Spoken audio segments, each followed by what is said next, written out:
guys, what's going on? FI My Pawn here, and welcome back to Pathfinder Wrath of the Righteous. Since we last left off, if I do recall correctly, we essentially went through a killing spree, going through the entirety of the lands, or at least the entirety of the Fleshmarkets, in order to eradicate any sort of influence that the Fleshmarkets had in the Abyss. Effectively, we are cleansing up slavery in its entirety. For this stream, what we're going to be doing is we're going to wrap this up by clearing out the little tidbits here and there, just to make sure we've wiped the slate clean properly. And we will probably be exploring the Middle City in earnest, and hopefully, by the end of today's stream, if we are lucky, we will have finished the entirety of the Middle City, but I highly doubt that. But I digress. Without further ado, let's get into things and see what happens.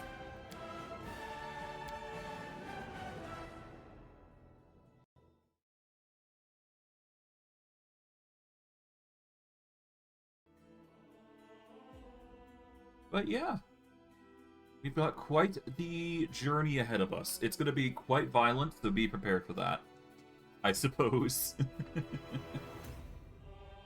Alright, I just need to check to make sure everything is perfectly fine on the stream. Yep, no, it seems everything's running smoothly. Just had to check to make sure. Alright. Let us begin.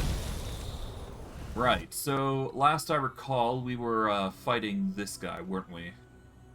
And we were having a few issues dealing with him, if I'm not mistaken, because Xerxes is very dangerous to a degree.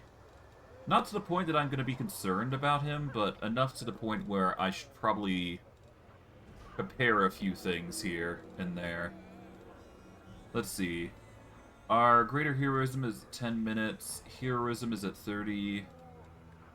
Don't really have much else that we can really provide aside from, like, maybe a few things here and there, but we did buff up previously, if I recall correctly. The only thing that I'm having an issue with is that we still have this Curse of Weakness that I picked up, and I don't know how to remove it, aside from probably using scrolls. So my hope is that we will figure out that issue in due time. For now, though, I will have to live with the situation. I'm going to polymorph into phase shape here, so that way I can deal with this issue. Alright. I'm going to quickly go through the dialogue here.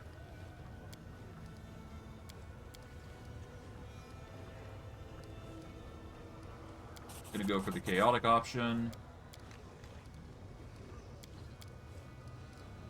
Yep, just going to go through the dialogues. I don't have to, but yeah.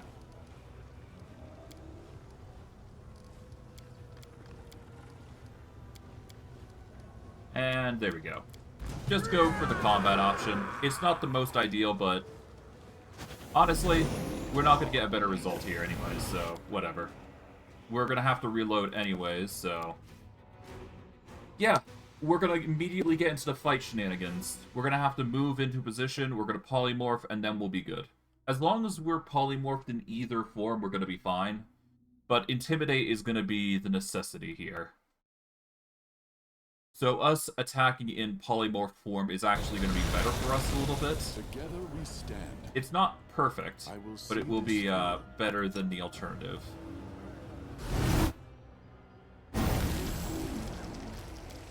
It doesn't appear that we will get much beyond just doing it this way, so... Alright, so this guy has a 43 flat-footed, not including his buffs. Ideally, we want to deal with him last, so we're just going to focus on...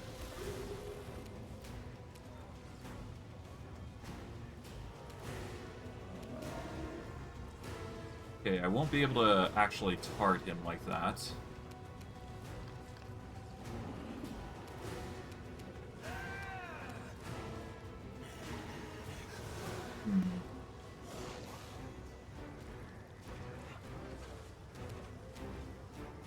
I'll just start with his interloper here, because this will give us the shaken effect on everything that we do when we're polymorph like this, so it's fine. We'll live with our upgrades, essentially. And they'll just do their thing while we're at it, so we'll be fine. I do believe most people are shaken here, but I could be wrong. Oh well, we'll be fine. Yeah, these guys aren't going to be doing too much against us anyways. Yeah, this guy has a bunch of buffs, so... We'll just 5-foot step here. Full attack the guard. Here we go. Electricity, I do believe... Oh no, he's just immune to most things. Oh well, we'll be fine. They're gonna start trying to attack me in my current form, which is not gonna work as they intended to be. Because I'm just gonna be just near impossible to deal with.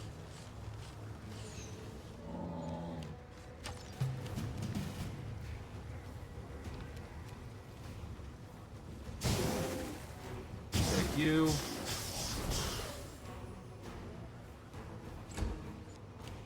Alright, you're gonna try and attack, but to no avail, thankfully. We're just built that different. Okay, they're gonna continue to attack us, as expected.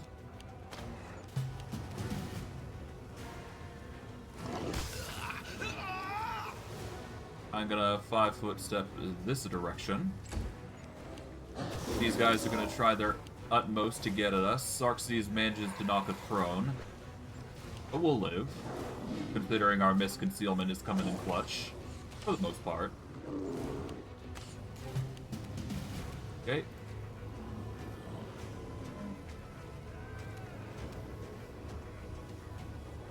Okay, we just 5-foot step here, attack this guard. And then we just hope for the best. Yeah, this guy's gonna try his absolute best to take us out through all of these attacks, but we'll be fine.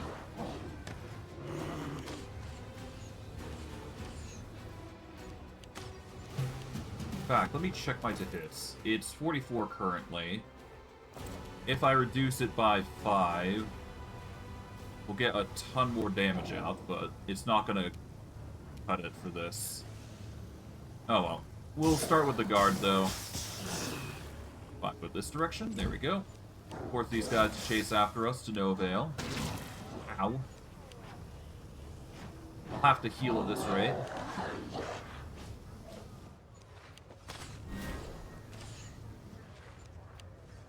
Or at the very least get evasion, and yeah. Alright, let's 5-foot step here. Unpolymorph.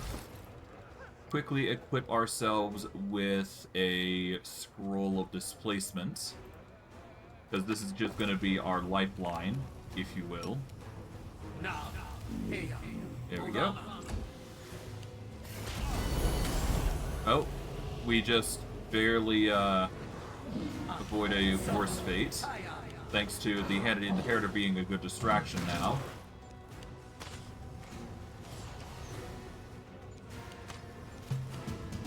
Okay, gonna take a time to get up. Gonna 5-foot back.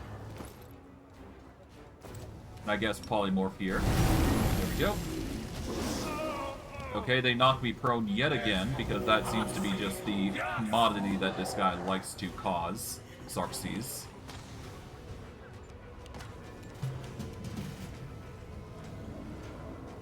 Alright. Attack him once. 5-foot step in this direction. Great, that's enough. And of course we get full attack by the guy. Yet again. This guy's annoying. Good thing I put on displacement, but yeah, it's still a 50-50.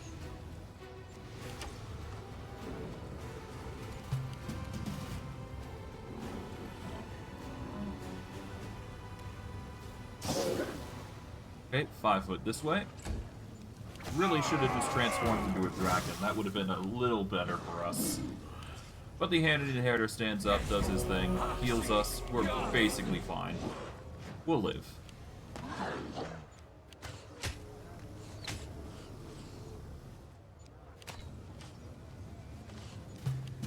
Alright. Back the guard here. 5 foot back. We get our sneak attack, our juicy sneak attack, added to it. That will make us live a little longer. A heal mass is pretty nice. Can't deny that.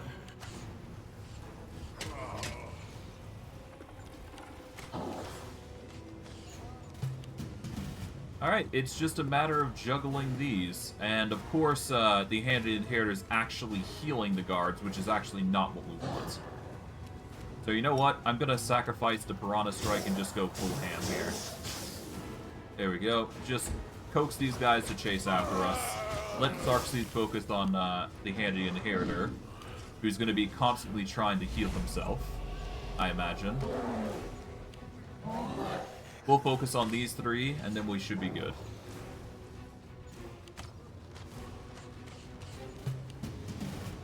Okay, that guy there, yep. So we're gonna focus on this guy. There we are. He is nearly gone. That's perfect for us. We'll continue to let the Handed Inheritor handle Xarxes for us, because he's the biggest issue here. And we're slowly going to make our way over to the traders there, and effectively focus on them for the most part. Alright, I'll focus on you now, because you're the most troublesome. There we go.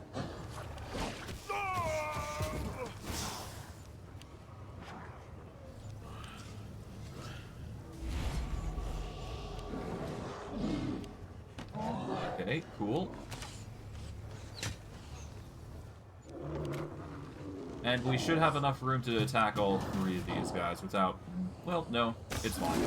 As long as we get one of them, that's all I care about. There we go. That'll reveal more of the guards, and that'll make our life a little easier here. We've managed to succeed against the confusion, which was a little bit of concern of mine. But otherwise, we should be fine. The guards won't be able to do much against us anyways, while the Handed Inheritor is busy dealing with what's-his-face. Yeah. They'll be busy trying to knock him out, but to no avail.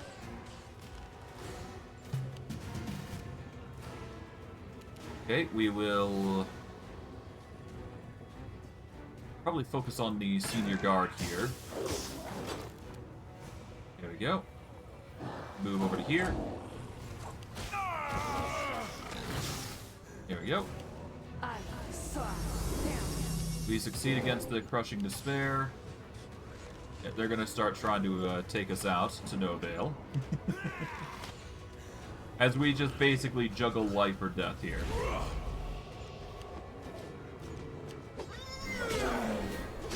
Ow.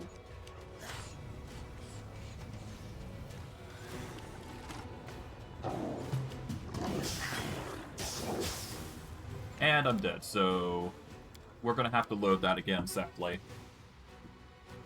10 to 15 minutes wasted, unfortunately. But that's to be expected given the circumstances that we're fighting here. This is just a rough combat. Oh well. I'm used to it at this point. Okay, the best thing I can do is just polymorph into a dragon and hope for the best. I'm gonna go for a... Honestly, a fire dragon might be weirdly good here.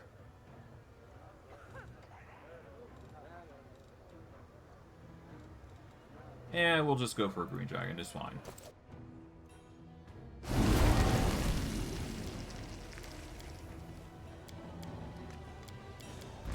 There we go.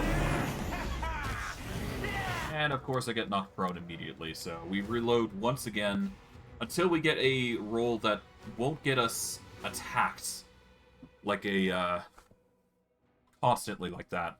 As long as we can avoid the multi-attack shenanigans, we're gonna be fine. That's the only issue we've got, really. Well, among other things, of course, but I digress. I will see this through. Okay.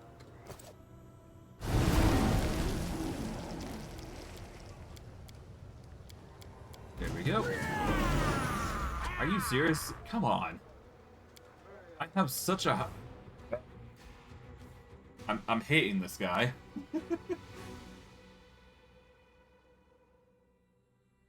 I do believe this combat was absurdly difficult when we started, so...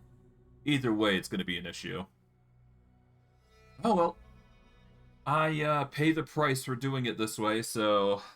We're just going to have to reload till we get a successful run, because, no real change in what we've got to do strategy-wise, it's just this. Really. Already got haste and everything. Yeah.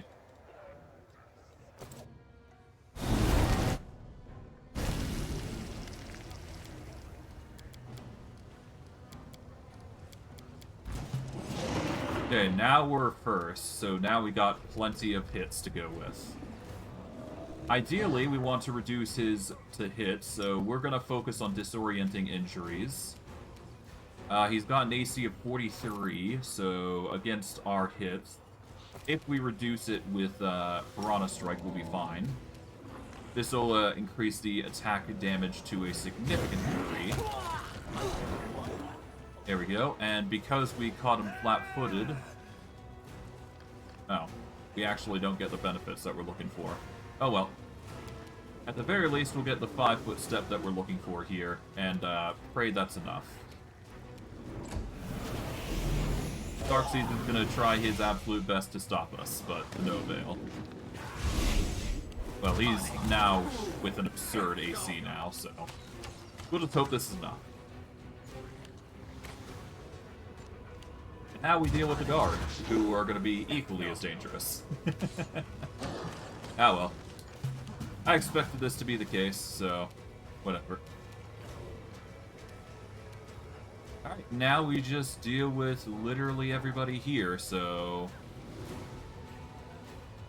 I do believe intimidation is not on the table for the most part, but... what I can certainly do is do some serious damage here. By 5-footing here, and wailing on this guard. No need to sneak attack for this sort of situation. Oh, and we get knocked prone. As expected. God. No mercy here, clearly. I should be able to carefully 5-foot step up if I keep holding shift. There we go. We get provoked. That is to be expected, though. We simply 5-foot step and bite, and pray that's enough. And Xerxes gets another hit on us, which is annoying. But we can't really do much about it, because he's going to constantly knock us prone anyways. So unless we solve his problem, or stop him from doing that, we can't really do much about it.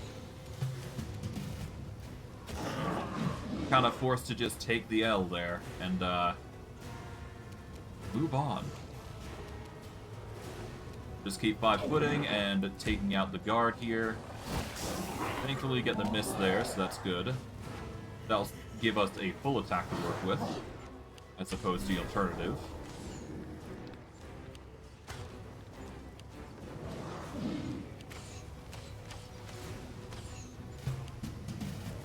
Alright.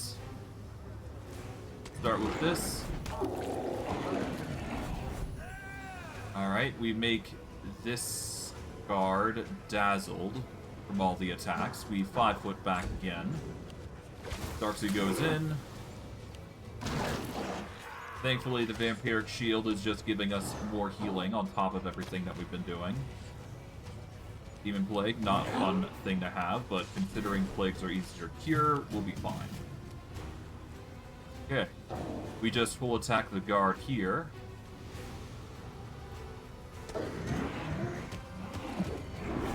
There we go. He's still dazzled, but that's fine. As long as we keep to our combat, we should be good. Ow. We are knocked prone, but honestly, it could be worse.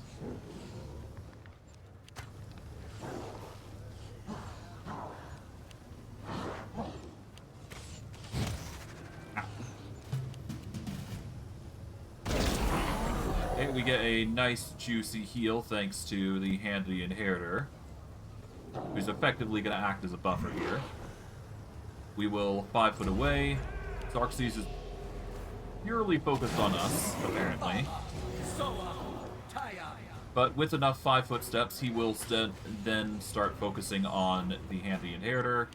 And at that point, I could just swap to a archer build and just spam arrows at him, making him slowly but surely easier to target, assuming I want to even go that far. Regardless, we will attack and just pray that we're going to be fine. But Xerxes is going to be focused on the handy inheritor now at this point, and we'll be fine. So it's no big deal.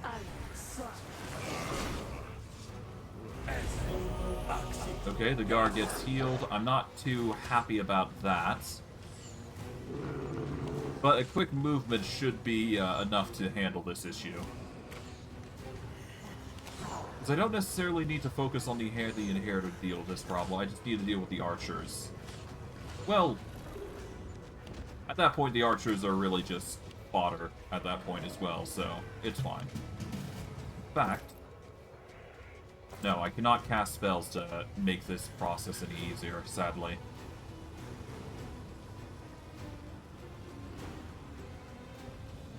I can full attack, but that's not going to solve our problem too much. Yeah, most I'm going to do is that, yeah. Oh well.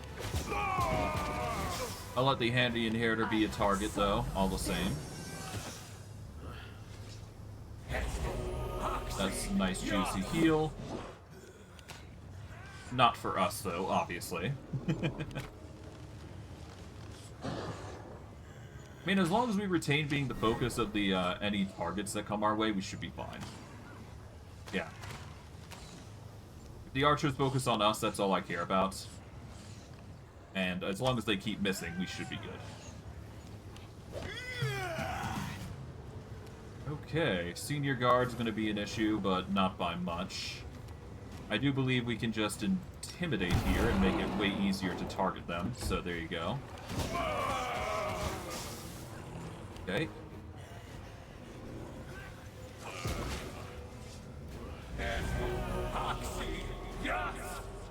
Alright, these guys are now flat-footed, making it way easier to target them.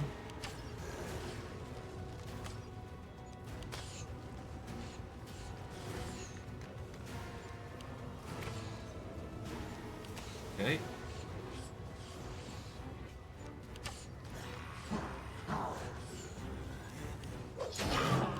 Ow. Okay. Let's see, is this guy shaken? Yes, he is. He is slightly less healthy than the alternative. He's got a 46 AC, and we're going to be reducing our AC if we do use the Piranha Strike. So we should probably turn that off.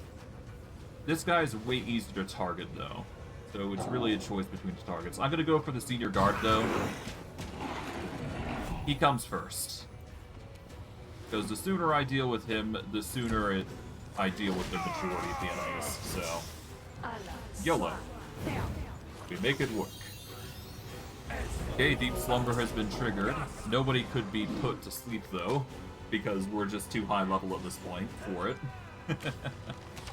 We'll live, though. We'll live. Just gonna take some hard hits here and there. I could probably make this way easier by putting this to core difficulty, but I don't want to do that. I want to make this as interesting as possible. Okay, you're still...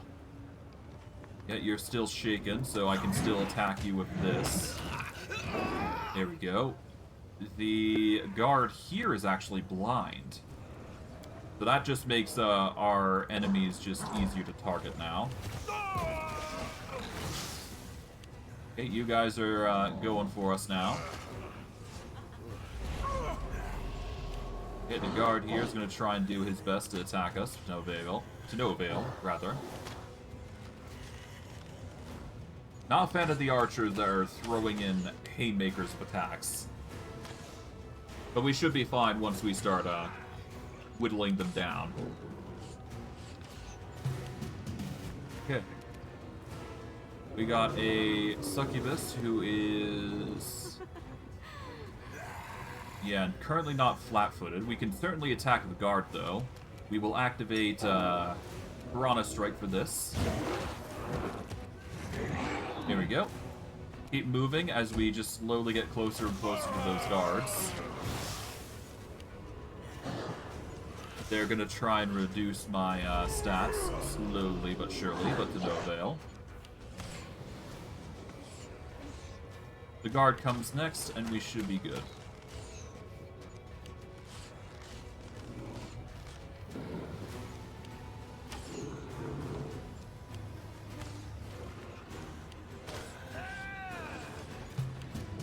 Alright. Full attack here. Alright, that is the succubus nearly dealt with because we just ended up blinding them. So there you go. Xerxes is just doing his absolute worst to the Hand of the Inheritor. But thankfully, the Hand of the Inheritor has been holding out really well thus far. So yeah, I just gotta keep going. My AC is a little worse now, but we should be fine. And who knows, maybe at this point we'll be able to reduce his AC enough at some point. See, I can reach both of them now, so we just focus on this one. There we go. And we 5 foot closer to the archer, putting him in provoked position. Alright, the Hand of the Inheritors now, yeah, no, it's just these guards, and then the Xerxes, and then we can just go from there. Just gotta play it safe, really. Okay. Guards are absolutely trying their worst to get at us. Alright.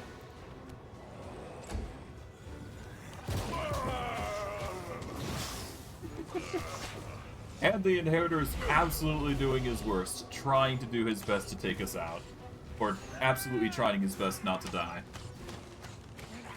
Or at least Xerxes trying his best to deal with the Hand of the Inheritor, but thankfully he's just been on standby, just taking hit after hit like a champ. That's good enough for me.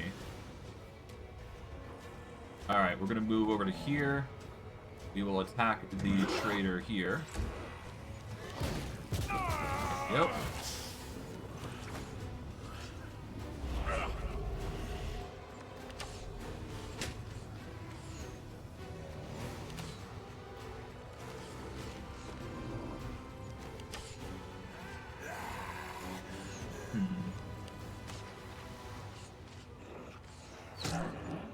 Okay, we're taking a bit of damage, but honestly, we fast heal fast enough that we're not too much of a concern. Yeah, and either way, the damage that we deal is going to be perfectly fine. Okay, we 5 foot here.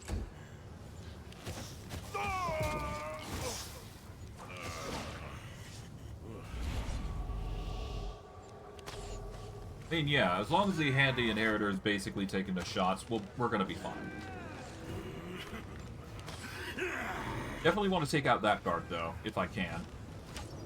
He is gonna be a nuisance, to say the least, but not by enough of a margin to be concerning. Alright, we now focus on this guard if we can, but worst case, if we can't, we just focus on this guy. And then we're good.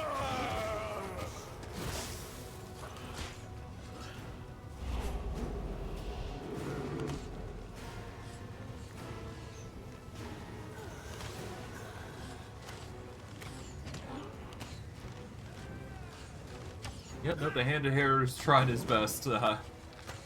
I'm not sure what he's planning on doing, but I assume he's moving in to try and deal with the guard that's been attacking him thus far. But we should be fine to just deal with him ourselves. Yeah, no, Hand Inheritor goes down. He's gonna 5-foot step, I think. Nope, he's just gonna focus on Xerxes here. Which is fine.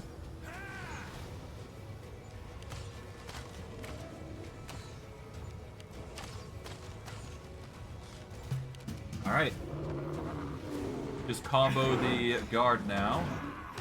Here we go. He won't be able to do much against the Hand Inheritor.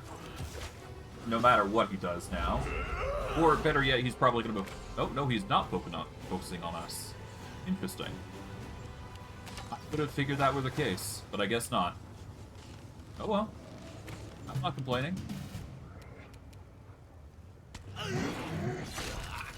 Alright, now we move straight back to deal with these two individuals here. Then we can swap to Archer mode and then just start whittling down his AC. Because once Xerxes goes down, it's basically just a two-way fight. A 2-on-1, if you will.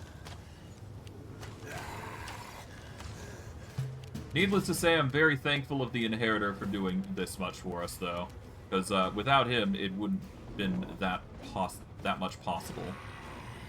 Regardless, we will make it work.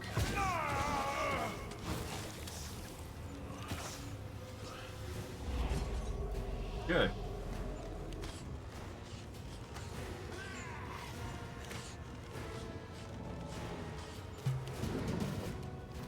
Alright, we are gonna move over to the... Let's see, we won't be able to get the... Well, I guess we will be able to get the Intimidate off. I just need to move up closer. So, 5 foot here. Intimidate. We won't be able to get the Intimidate off on this guy because I do believe he is immune to fear. He's immune to precision damage. He is not immune to fear, though. Okay, that's a good thing. That means I can just intimidate him from a distance, I do believe. And then I can reduce his AC down to 47 and thus make it way easier to attack him. If I can do that, I can just combo into Oblivion.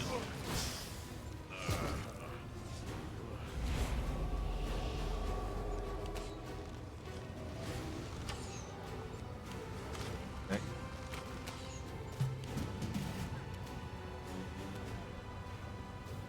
Let's 5 foot, attack this guard. Alright, that's 1.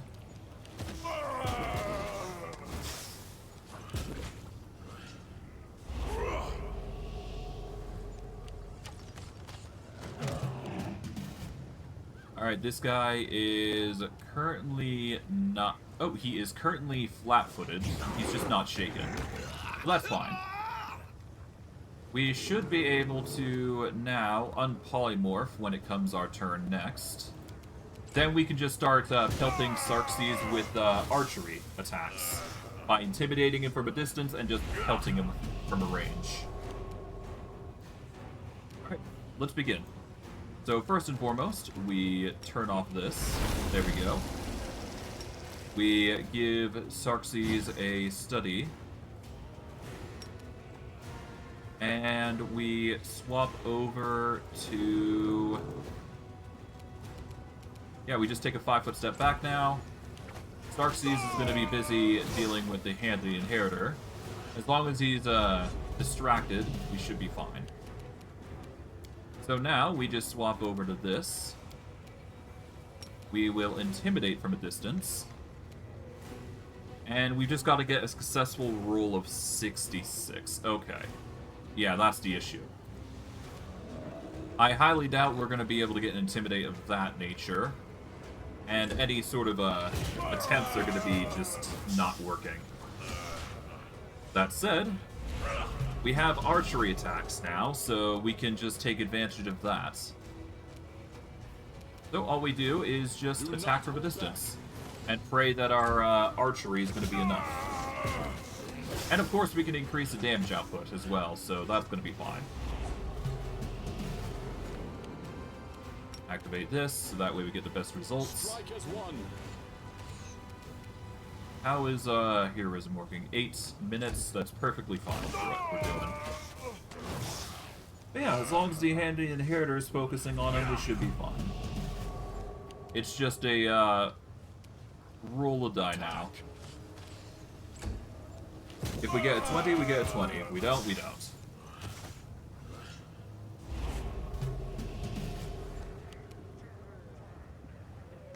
I could use haste, though. Hold on. Getting haste will increase our attacks by 1 at least, so that is probably for the best.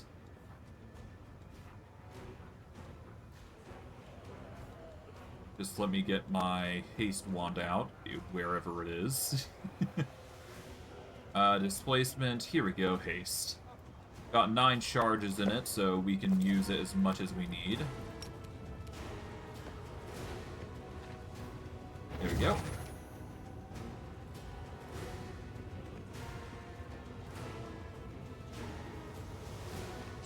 There we go.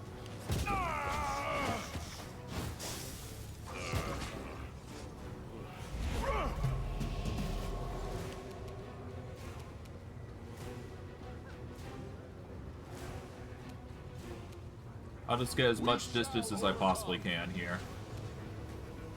Yeah, we're not going to be able to reduce his AC any beyond the obvious point here. If I could, I would have aimed for his touch, but unfortunately we do not have that luxury. Not yet, anyways. I did have a plan that I was going to introduce a special maneuver, well, a special build for specific instances like this, but that comes 1 level further, I do believe. So we have to make this work for now. But in the future, we will get it.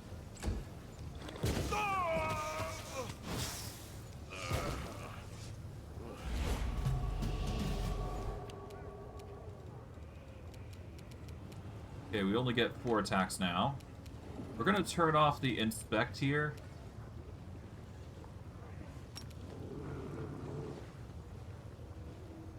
These magics should be used in other ways.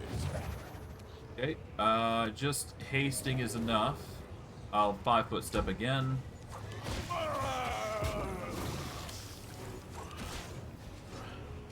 Yeah, we're just gonna keep going on.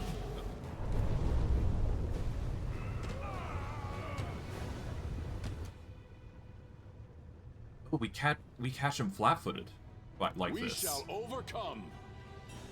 All right, there you go. Okay. Defeat is not an option. Hey, we get a sneak attack off. Nice.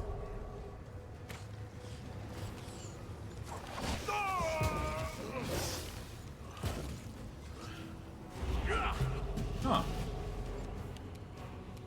That's interesting. Okay. Do not hold back.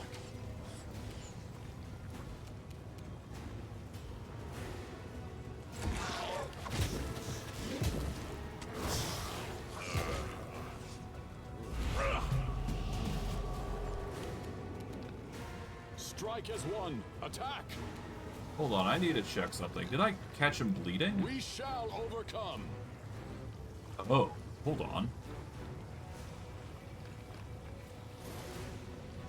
Is it because of the gloves? No, I'm not sure how I caused bleeding though. Oh, it's because of Hunter's Assurance. This weapon actually has a bleed effect on it. That would explain a lot. And if I catch him flat-footed, that only just adds to the damage that he's doing. Yeah, so he's gonna slowly bleed out because he doesn't have a heal method. So he's gonna be forced to take hit after hit after hit like this. So unless we get like a 20, we're gonna be he's just gonna slowly bleed out. It's a slow process, but it will work. And because of the immortality from the Hand the Inheritor, it's not gonna stop. I mean, it works in our favor, so I'm not complaining. Is he a study target still? I don't think he is, but whatever. We shall overcome. It don't matter. The bleed will do him in first, before anything. So that's good. The cumulative damage will slowly Do snowball. not hold back. And hey, once I get some actual 20s, we'll be good. The 20s will only make it better.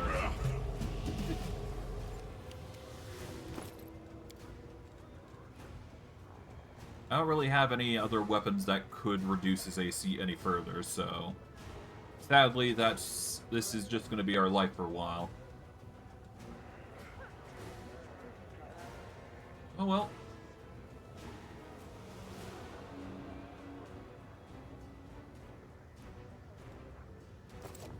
Yeah, no, he's just going to be forced to take these. Although, that said, if I were to use the special item that causes bleed, wherever that is, I do believe it's like a glove item. Yeah, here it is. 10 plus our wisdom, which is 6, plus our character level, which is 21. So that'd be 37 DC fortitude. He has a fortitude of 41, sadly. But if he were to fail those checks, he would take a loss. Oh well. I'm not too hard pressed to concern. Oh, there we go. That's a crit. We shall overcome. Okay, we deal 8 damage.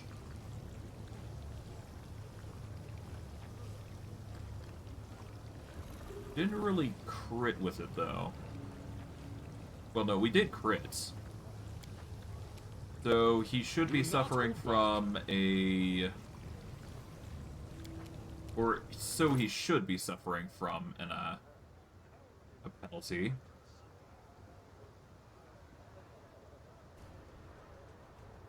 Yeah, -1 to AC. So he should be suffering a -1 now. Supposedly.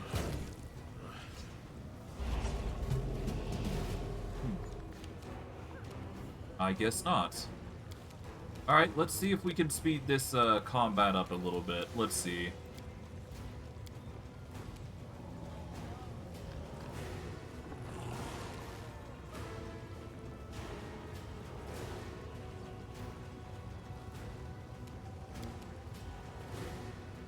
What can I do to make this easier? Tsunamis were the original goal. I guess I could, add in more targets, but that probably wouldn't cut it.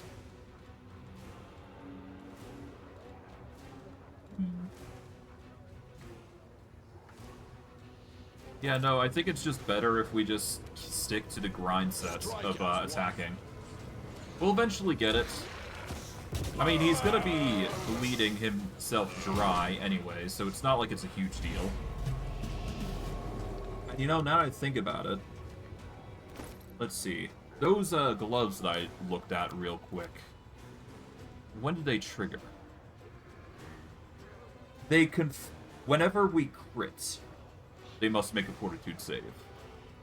Okay, so anytime they are provoked, or anytime we hit, they have to roll again to see if they take bleed. So if we hit with the bow, Attack. then yeah. Oh, that's another hit, nice. We're gonna 5-foot step away, and we'll see if we can't replace our item real quick here.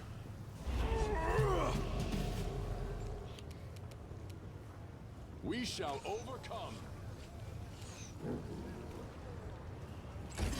Okay.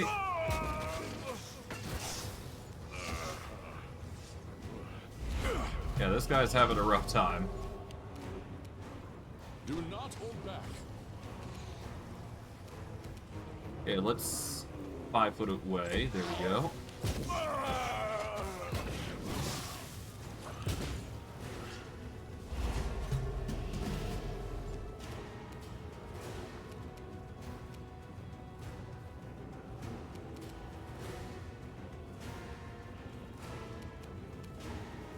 let's back off for a moment.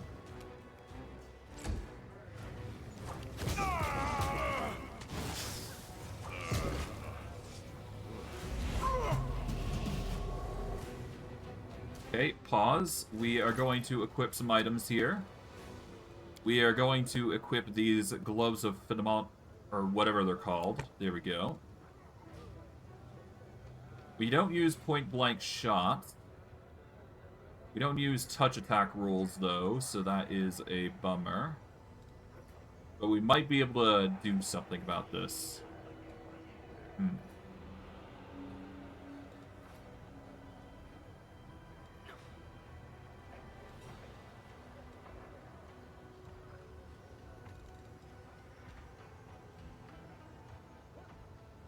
Okay, here we go. There's archery stuff. Whenever the wearer confirms a critical hit with any bow, the target becomes disoriented, suffering a -4 to initiative, attack rolls, athletics, and perception. So anytime we crit with our weapon, that would be good, but that's gonna sacrifice our weapon, which is not good. We can get this, but that's useless to us. Okay.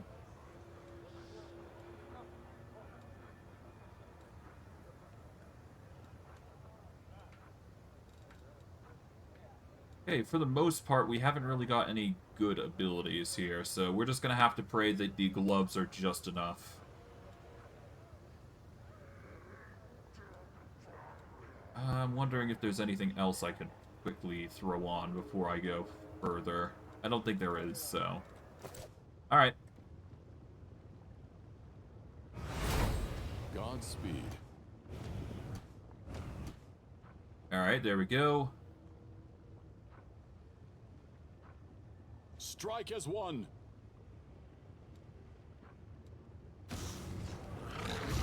We will prevail. Here we go, we managed to land a hit.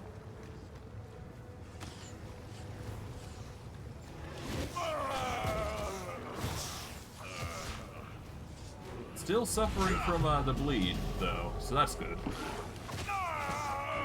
Alright, and anytime he fails a fortitude save, it's a 5% chance. Attack. He will, he'll slowly start bleeding faster. We shall overcome. So the bleed's gonna slowly start stacking and stacking and stacking. Assuming he fails the 5% fortitude save. That is attuned with the weapon. Well, attuned with the effect that I got. Do not hold back. So basically, anytime he fails the fortitude save, the bleed gets faster. And worst case, he's just gonna bleed out anyways, so it's just a matter of time. Sadly, this is gonna probably take an hour, I suspect, at this pace. Or, this is assuming we get lowballed on the rolls constantly. Attack.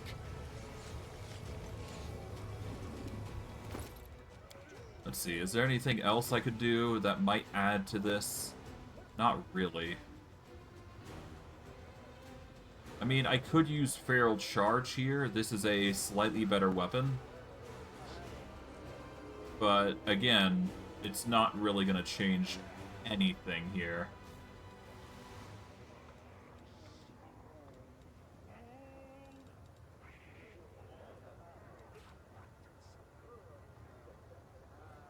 Evercold would make him staggered. This composite longbow is not going to do squat.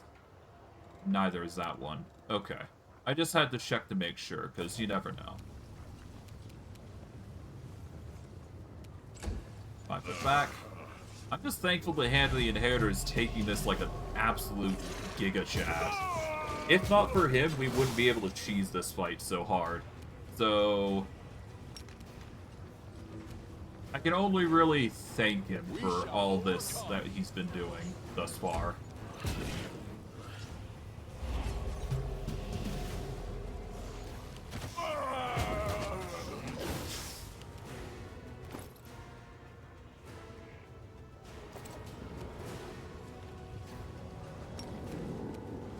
Do not hold back.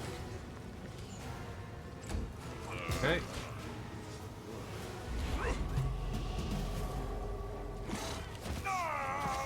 Well, I guess, to be fair, it's not going to take an actual hour, I must admit. It's not going to take that long. But it will take roughly that long, I would imagine. But hey, as long as we're patient, we should be able to take out Xerxes just slowly but surely. We just gotta make sure the Handed Inheritor is gonna stay.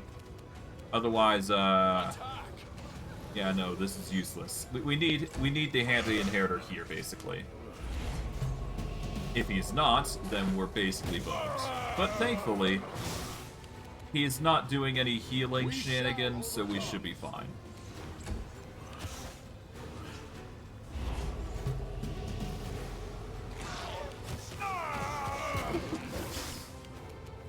It's just really interesting what you can get up to if you plan your thing up right.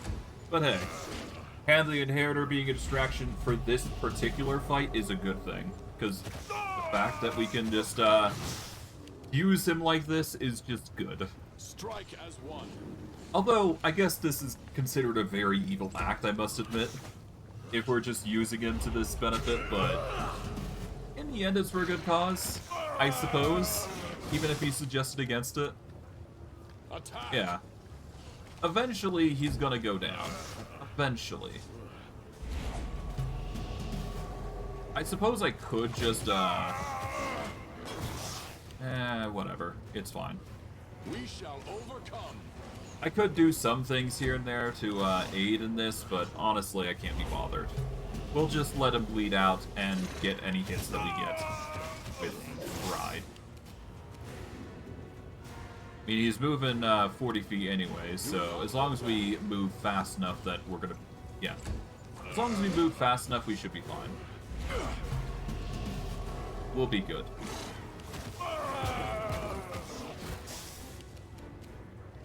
Strike as one. Hey, as long as we get crits here, it'll be fine.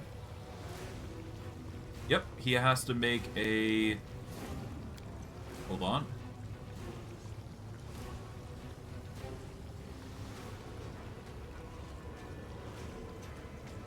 We get a hit for 6.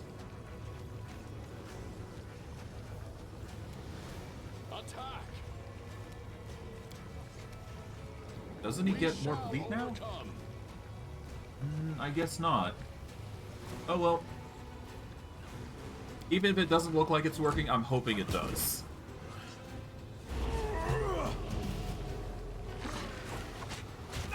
But regardless, it's just gonna take time anyway, so whatever. Do not hold back. We'll get it in the end. We will get it in the end. He will not be able to withstand everything that we throw against him. Strike as one.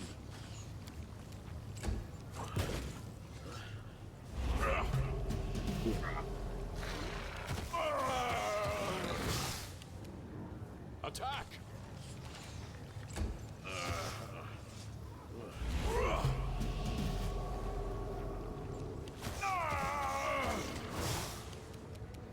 We shall overcome.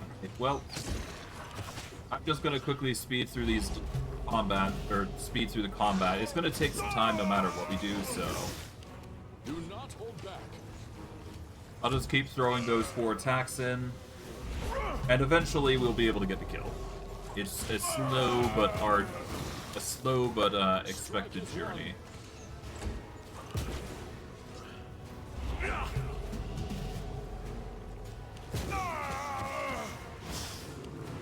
Attack. I mean, I guess I could use Dragon Form if I really were pressing for this, but I'm not, so... We shall overcome. We'll take these hits in stride.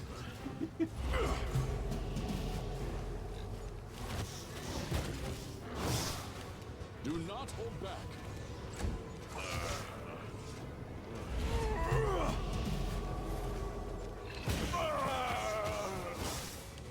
Strike as one. Hey, a 20. Nice. Attack.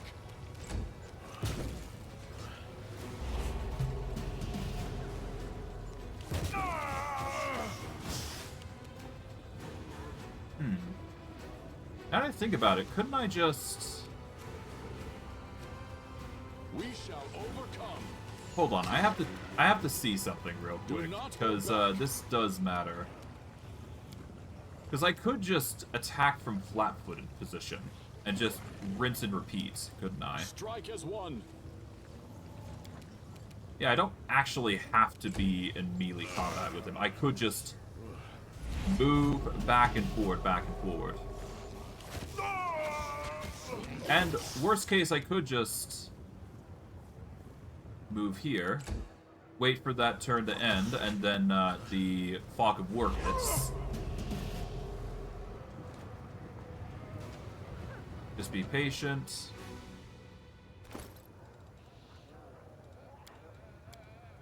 Let's see, is there anything else I could do here? I don't think there is, really.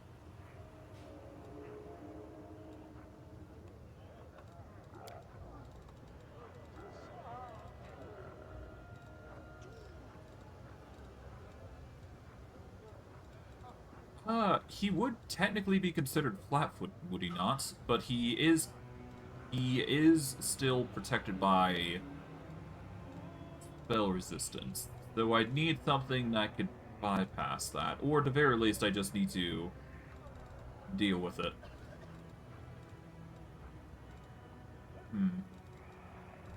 Just wondering if there's anything else I can do. I don't think there is, so I'm just gonna have to bite the bullet and accept it.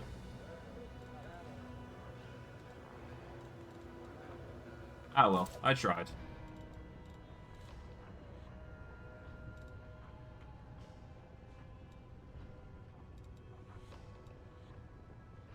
I mean, hey, as long as I attack him, we should... As long as I keep to, Escaping from sight.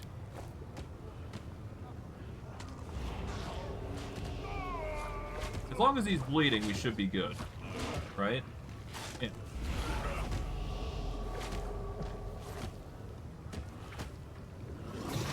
It's time-consuming, but this is the ideal situation here.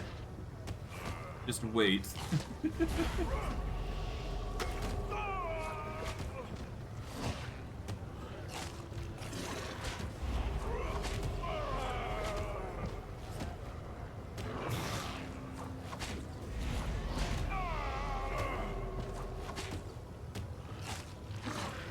Yeah. This is a very awkward situation, but necessary. Xerxes is just going to be forced to take damage until he's down.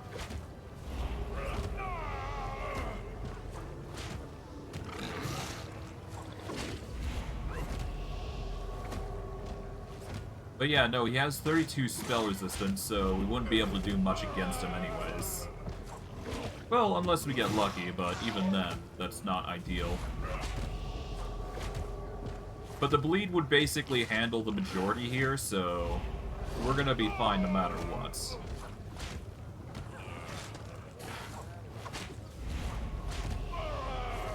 Just wondering if there's anything else I could probably do here. Not really, right?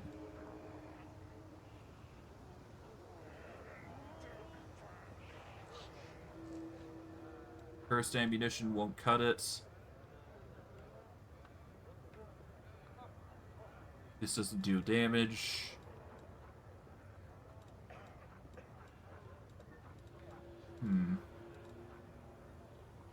Empiric touch is spell resistance. This affects spell resistance. Majority of things do, huh?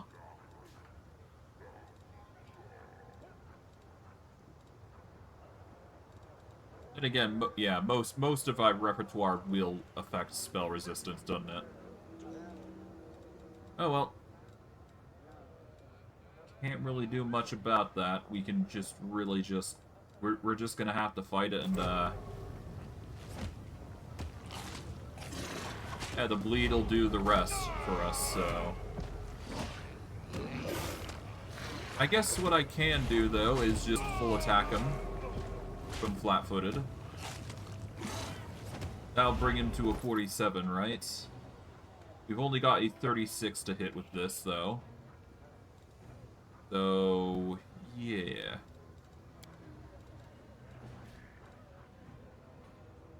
Ah, well. Let's see, 36. It's like a 50-50.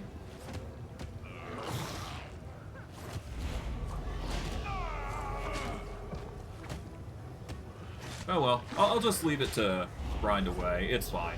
As long as we just stay here, it'll win eventually. And as long as we get between the 100 HP mark, we're gonna be fine. It's only a matter of time.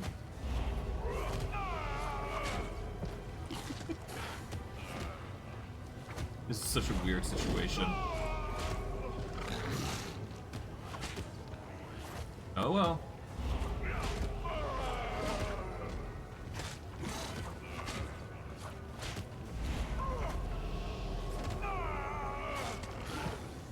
Oh god. Apologies if I was muted for a bit too long, but whatever. Yeah. It's just gonna be a patience game for this, apparently.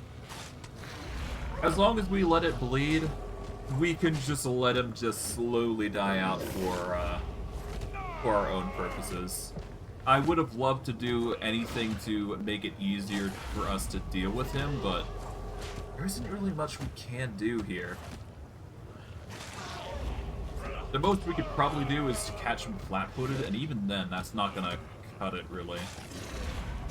Disorientation is really not gonna do much for us, and any attempts to do anything to him isn't really gonna end positively. We're just gonna be waiting for him to bleed out anyways, so... I'll wait for the 100 HP mark, basically, so that's gonna take some time to accomplish. But by the time he reaches that, you know, foreboding point, we should be able to just take as many arrow hits as we need, and he's just going to perish. Of course, I could do more, but whatever. It's just a patience thing at this point, really. So as long as we wait, we'll be basically fine. Would I say this is fair for the, demon? Not really. This is a very cheeky way of doing it, but honestly, there was two options. Either we relied on this method, or we reset, and we'd have to do this entire thing all over again, or, even further than that, we'd have to reload to a prior checkpoint and just do something else. But I think this is probably the most, reasonable method, and it's gonna get us a lot of experience anyways, because he is a level 24 outsider with 17 levels in Inquisitor. And I don't believe I've actually killed Xerxes before, so I'm doing something new this time around. So this is an interesting, interesting situation to pull off, to say the least. Now, is there anything else I could probably do here for, dealing with Xerxes? Not really, is there? Most of the things I have are affected by spell resistance. I do believe I've checked before, but I do want to check just one more time to make sure. Because there might be a spell that's not affected by spell resistance, like this, which deals like 2d8 plus 1 per cast level. And this is actually a distance spell, so it would do more damage as opposed to anything else. It does take a will save for half, though, so it's most certainly going to be half the damage that we would expect. That said, as long as it's not affected by spell resistance, we can actually deal damage here, so... You know what? It would be the best way to actually deal damage to this guy without, affecting too much. We just gotta wait for our turn after the angel, and even then we... It might actually not be the best scroll, actually, now I think about it.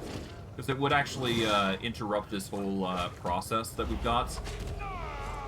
I'm gonna save, though, because this feels like a proper time to save.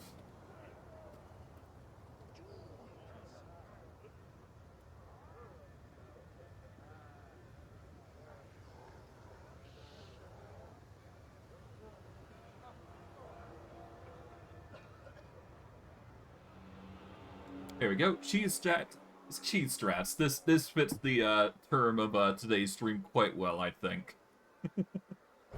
We are being cheeky with this after all, so not too surprised.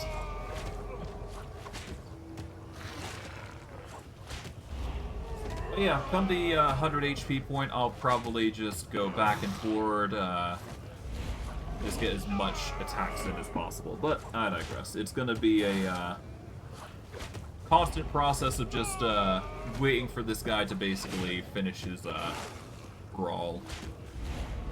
To a certain degree, anyways. I guess I could wait for the 50 HP mark as well. That also is an option available to us. Well, either way, he will eventually he will eventually break, and at that point we'll be fine.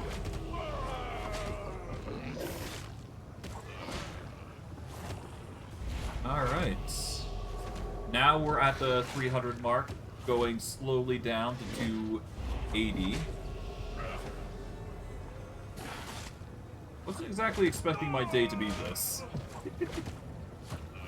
Although, I'm not complaining. This is an option available to us now, so... yeah. I'll just take it in stride.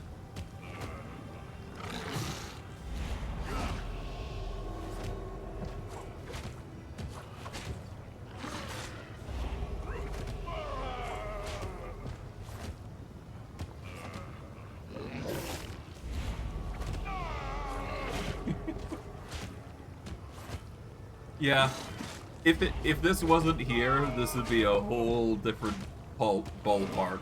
I'd have to constantly just kite with dragon form like I did before, which would have sucked, I think.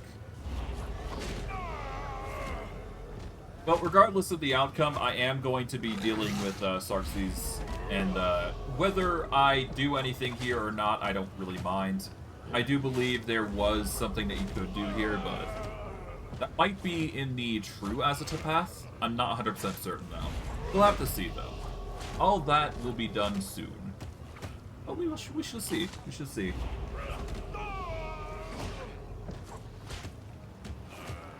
But regardless, Xerxes is going to go down, and we will be in the clear.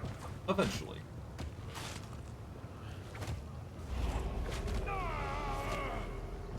The only reason I don't want to get close to him, though, is because if I break the cycle, it's going to be a pain, and I don't know if that save is actually going to do the job.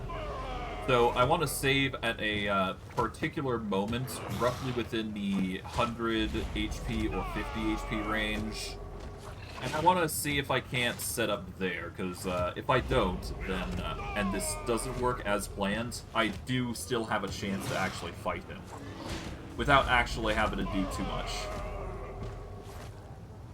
Because at that point, he's going to be at like 50 to 100 HP, and we will be good.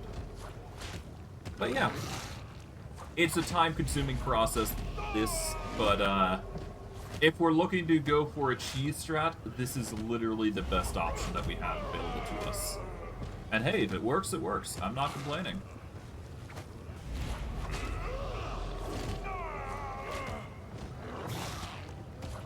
Because, I mean, hell, if this does work as intended, then we should be fine.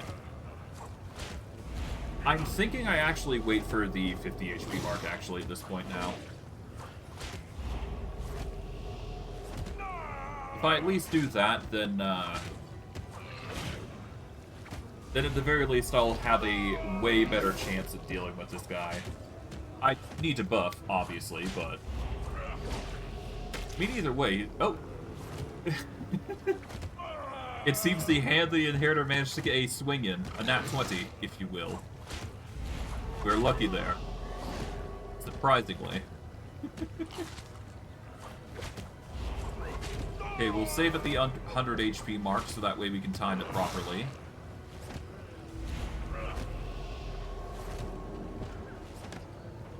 And then once he gets down to 50 HP, I will begin the assault. We're almost there. Just a little bit longer.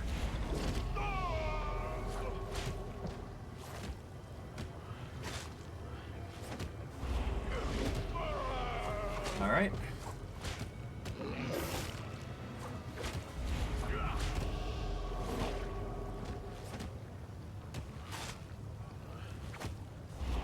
It's almost there. Almost down to 100.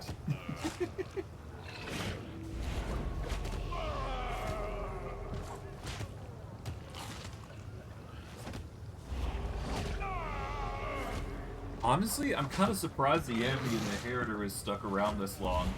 You'd expect him to be the guy who actually runs away, like, immediately after, like, a few turns of combat. Because it's happened before. I guess this is just one very, very particular moment.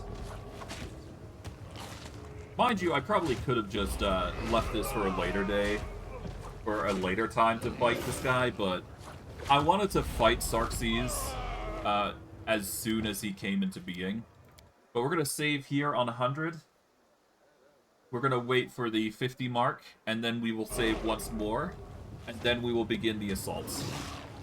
That is going to be our go-to, if you will. 60 would be playing it safe, though, so you have options.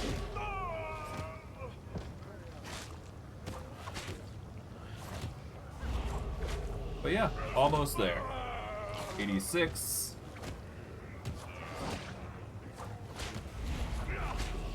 Okay, that's 82 now.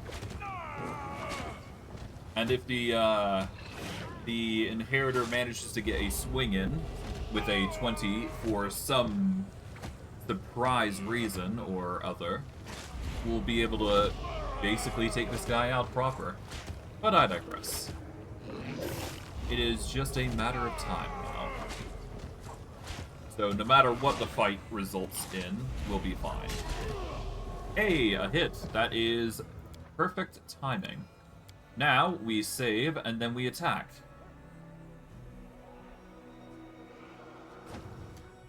Attack! Alright. We shall overcome. It's time. Stand with me.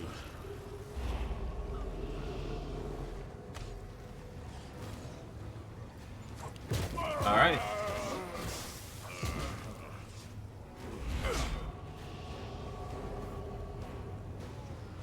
There we go.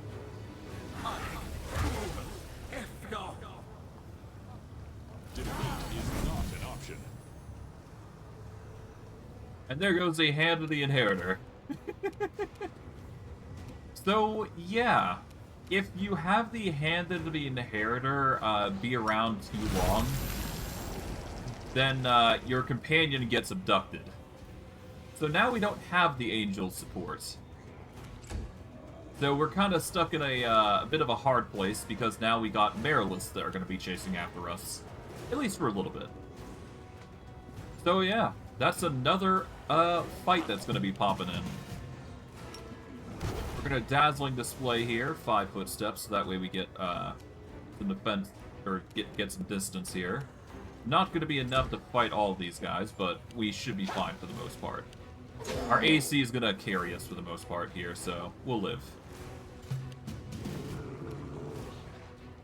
We're going to start by attacking the Marilith that's decided to go over to here. Okay, we're going to 5-foot this direction. We're going to take some hits here, I imagine. Let's be careful. I'm worried about this Marilith, but we should be fine. Yep. Yep, 1 hit. There we go. 5-foot back. And because of our build, because we are polymorph build here,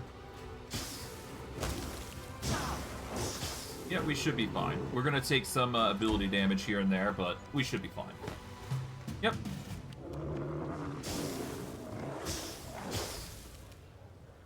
Yep, the gloves are doing their thing. We get surgical cuts. Multiple applications of this effect stack until the target makes a successful fortitude save. Oh, right. That's the thing, isn't it?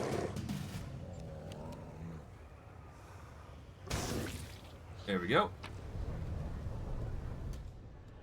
The Mariliths have a single-use key to the Echo's lair, and we got a bunch of items because of it. And we did, at the very least, despite all that happened, we did manage to deal with this guy. So we get Sarxy, we get the Belt of Physical Form, we get a Amulet, we get a Ring of Evasion, and a Cloak Resistance 3. So,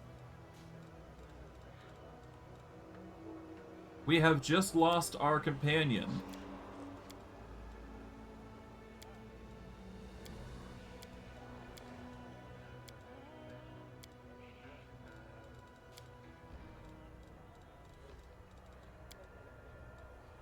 Yeah, conversation with Camilla, and arrange a meeting with Nocticula. We got the Fearless Flirt. Alright. So, the Ring of Evasion is a very nice item. I've talked about this before, I do believe, but basically, the Ring of Evasion is a great item if you're looking to...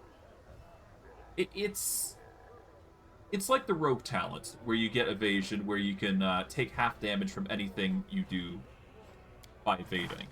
If I go into classes here specifically, if we go straight over to the Sylvan Rogue, I guess, I do believe, yep, it is a second level feat, basically, in the form of a ring. So if you're not planning to go rogue, it might be a wise idea to get that ring and use it. For us, though, it's not the best thing, as you can probably imagine. It's not perfect, but it gets the job done. But I digress. The biggest thing here is that we are now without the angel. But that is perfectly fine, because in turn we got a ton of experience for the trouble. Specifically, we managed to get, if I scroll up a little bit, Airless got a bunch of attacks in. Here we go. Oh, 20,000 experience. Yeah, could be better. But we did manage to free Suture, though. The Dredge approaches you, glancing cautiously around. He mumbles in a quiet voice so that only you can hear his words. I have no idea why Aasimar needs slaves, but from what I've heard, they don't live long. Becoming her property is a death sentence, no doubt about it. Meaning you saved me. So I guess I... The Suture appears confused. It seems the miscreation is not accustomed to being shown mercy and simply doesn't know how to express his thanks. How were you captured? I've been wandering the lower city, searching for something. Find you what? I mean, that's what I meant to say. It's a personal matter, yeah. That's the right way to put it. So I was just roaming around, chatting with all and sundry when the slave hunters appeared and started chasing us. They threw those who survived the cage and brought us here. This is a typical occurrence in humans. Social dynamics, it's called. The strong enslave the weak. What will you do now? With a gloomy glance at you, the Suture gives a vague answer. Continue my search. I will. It won't be easy, but I'll prove to her that I'm smarter and wilier than she thinks. Alright, what were you looking for? Don't ask. That's none of your business. Very well. See ya. The Suture hesitates, nervously scratching the back of his neck. He repeatedly opens his mouth to say something, but nothing comes out. Finally, he starts to mumble incoherently. I mean, you... Just be careful, that's what I'm saying. With the martyr's sigh, the Suture turns around, relieved to lose himself once again in Alusynyrra's ward of the alleyways.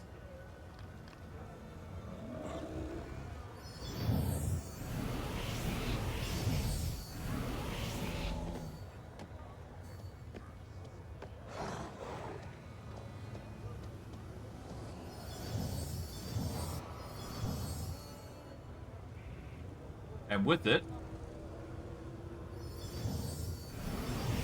we can start doing some,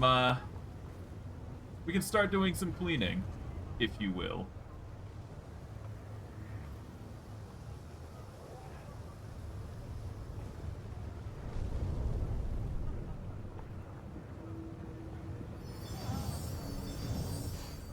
Because once everybody is gone...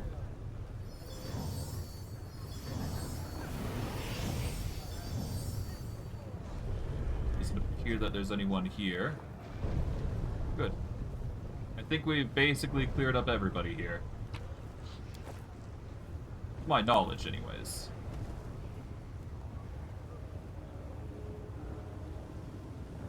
Is there anybody else here? I'm just checking to make sure. I don't think there is.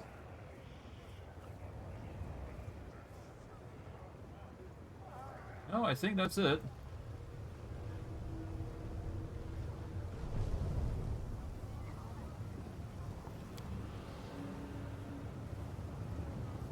Alright, yep, that's basically the entirety of, the Fleshmarkets. Cleansed of, anybody. Now, is this a good thing? It probably would have happened regardless.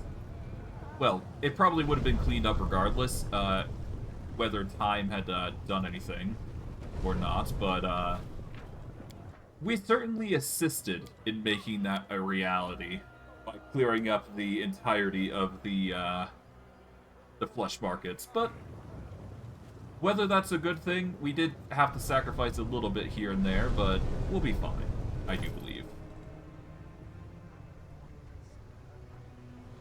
We are going to quickly polymorph back so that way I can get some hearers here. A simple restoration of normal variety should be enough here. The restoration, where is it? Here it is. There we go. That should be enough. And if I go into character here, our knowledge of Arcana is currently 14. So if I were to polymorph back, I get a +5, I do believe. So currently my stat is 14. With me being in human form, it's actually brought up to 19, so that's slightly better. So we save here. Then we will make the knowledge check, and then we will polymorph back and continue. As we do. This task is beyond me. Load. Well, it's a good thing I have the ability to just reload and just get those checks on. Or going, regardless. So yeah. I'm just glad we have new scrolls available to us, so we'll be fine.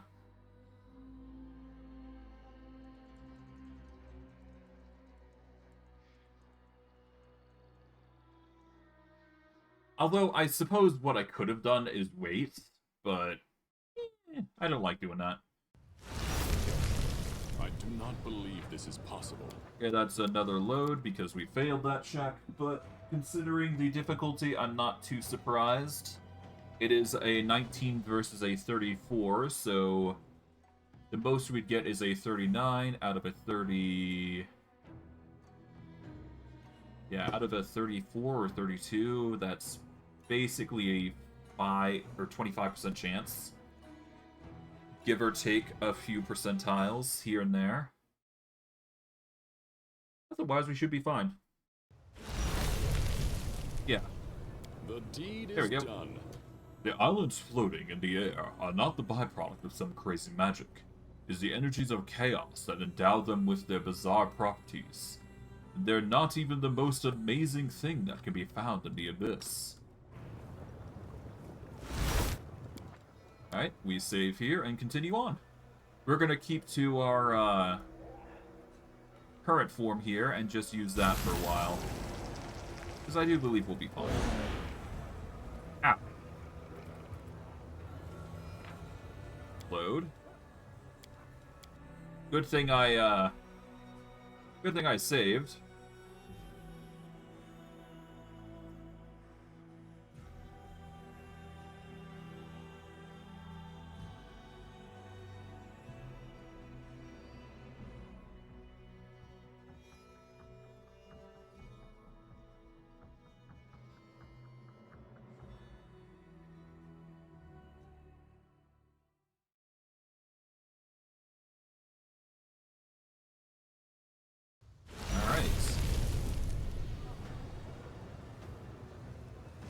I failed the perception check. It is a DC 37, so...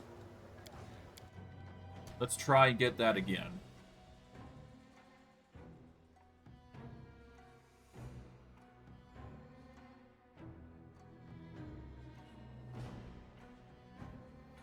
Oh well. Certainly gonna be time consuming, that's for sure. Oh well. We'll be fine.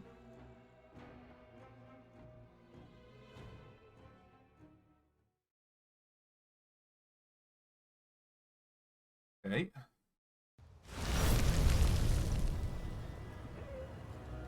Man. Such a low-ball roll that we have to do.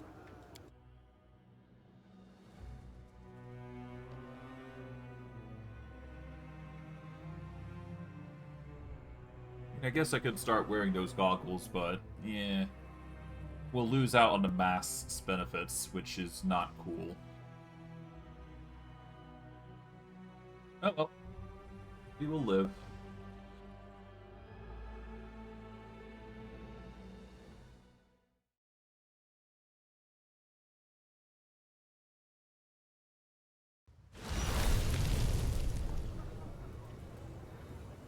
Seriously? It's still failing? Alright, here's what I'm going to do. I'm going to put on the goggles temporarily, so that way I can see the trap. Then I will go and do the other shenanigans that I need to do.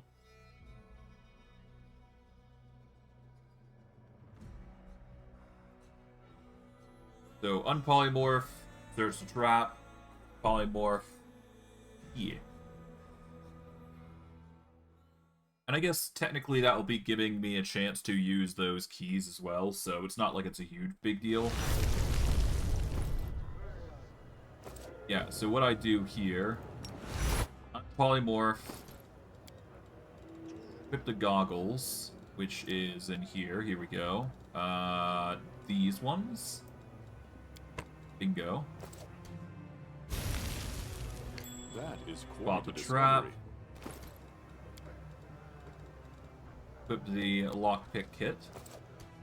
Godspeed. Polymorph here temporarily.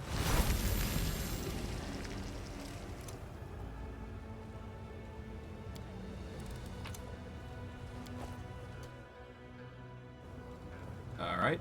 Unpolymorph here, so that way I can get the proper thing on. There we go.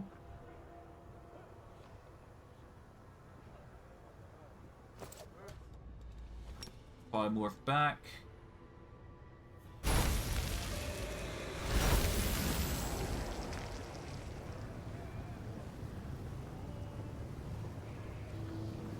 Okay. We're gonna save, because I don't know what's gonna happen to us the moment we step into certain areas, so saving often is gonna be a necessity, really.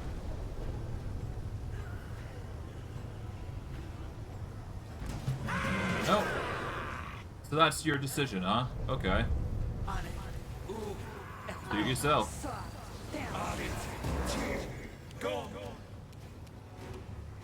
Alright, this guy's shaken.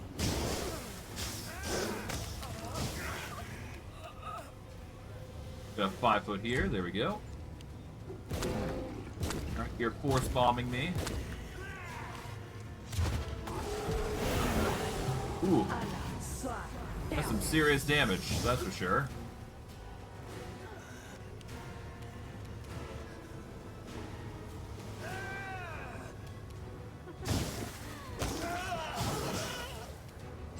Okay, we need to make sure that we get to the alchemist. Oh, he's frightened. Oh, we suffer a -4 of levels, but we'll live, I suppose.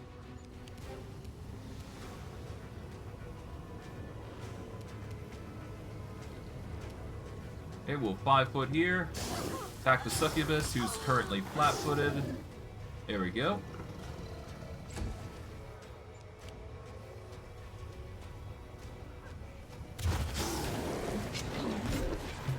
Ow.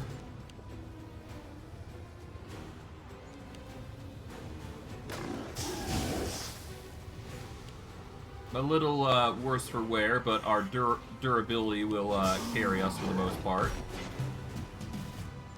And our frenzy will basically carry us to a minor degree. There we go. And as we heal, we'll eventually be able to reach a point where we can just deal with these alchemists and whatnot with relative ease. Because these guys are eventually just gonna yeah, there you go. These guys are just gonna start running away, and we should be able to get them resolved eventually.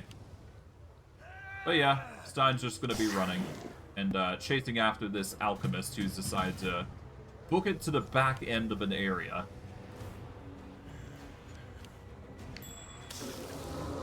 Oh, we've accidentally triggered a trap because of that whole incident.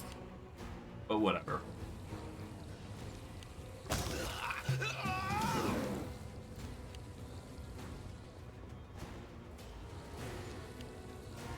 Yeah, so our frenzy basically ends once everybody's dead here, so we're going to be chasing that thrall hunter here.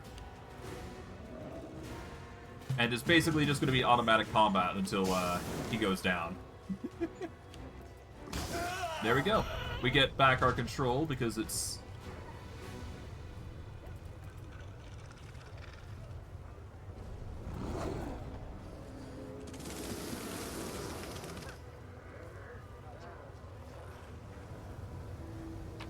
Alright, we'll grab everything that we can here. Maybe get some cures in, because good god did we suffer a little bit here. Alright, we're going to cure with a restoration, I believe? Restoration cures all negative level effects temporarily anyways. There we go. Removed all the temporary negative levels effects. That's good.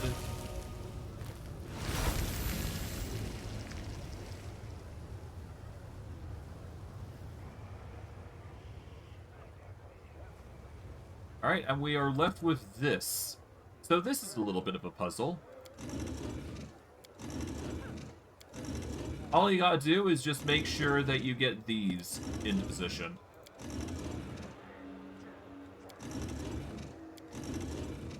So, the issue with this is that, we won't be able to solve it alone. That is the issue. So we need, companions if we want to solve this puzzle. Which is the issue with, some of these. So, this is one of the few things that we can't actually solve unless we have an ally with us. Now, would I be able to solve it correctly with another companion? Yes. If I were to have Ivu or Bismuth here, I could easily solve this regardless. We just need to rotate it as, aligning everything in order, basically. If we could align everything in order, we'd basically be fine. Of course, that takes time, and that's a lot of effort that we'd have to undergo in order to get one thing resolved, right? So, while annoying, we won't be able to do much about this, sadly. Not yet, anyways. Perhaps in the future, though. We can't do anything with this, but this is important, so keep that in mind. You'll understand why when we get the rune. But there is an item that we can use, a rune in particular, that is going to help us. We are going to buff up a little bit just so we have some defenses here. Really, we only need the Death Ward though, but honestly, at this point, I'd rather use the Restoration Scrolls first.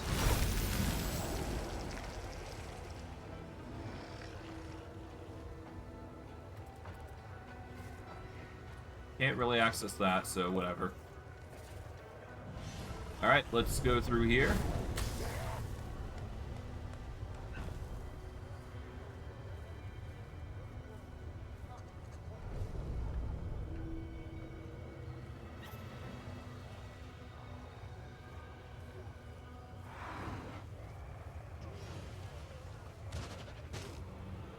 Okay, we're gonna save here.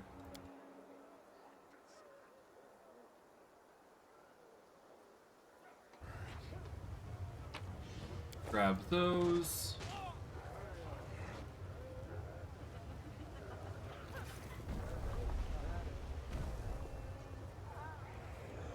I beg you, kind sir, give me a moment of your time.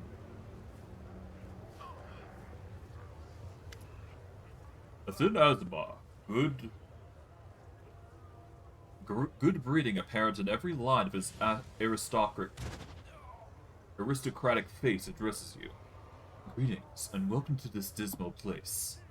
My name is Latberg, and I ask for your help. I beg you, show mercy, not towards me, but to those young and innocent maidens. They are my wards, and they were unfortunate enough to be abducted by demons. Sarenrae herself bestowed revelation upon me, which prompted me to settle here and aid my brethren doomed to the dark and cruel fate. But my strength is all but gone, I swear. I need assistance now more than ever. The marble women drift out of the house, standing like silent shadows behind Latver. The faces of many of the women are covered in scars, and their gazes are cold, as if numbed by suffering and despair.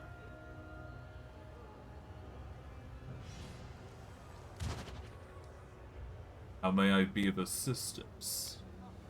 Being enslaved Aasimars has been my trade, you see. These women are former captives whom I saved from the monster's clutches, and I protect them to the best of my ability. But I've heard a new shipment of slaves is about to arrive in the Fleshmarkets, and there's nothing I can do to break their shackles. Please, do it in my stead. Please buy their freedom and send them here. I can see that you're a traveler of means. A single act of kindness do not inconvenience you excessively. Be forever indebted to your compassionate soul. Oh, hello, Hand-in-Hand. Such a kind and generous soul is a true rarity in the Abyss. We ought to help him, champion. Not just to save the poor people, but also to strengthen his faith in the righteousness of the path he has chosen.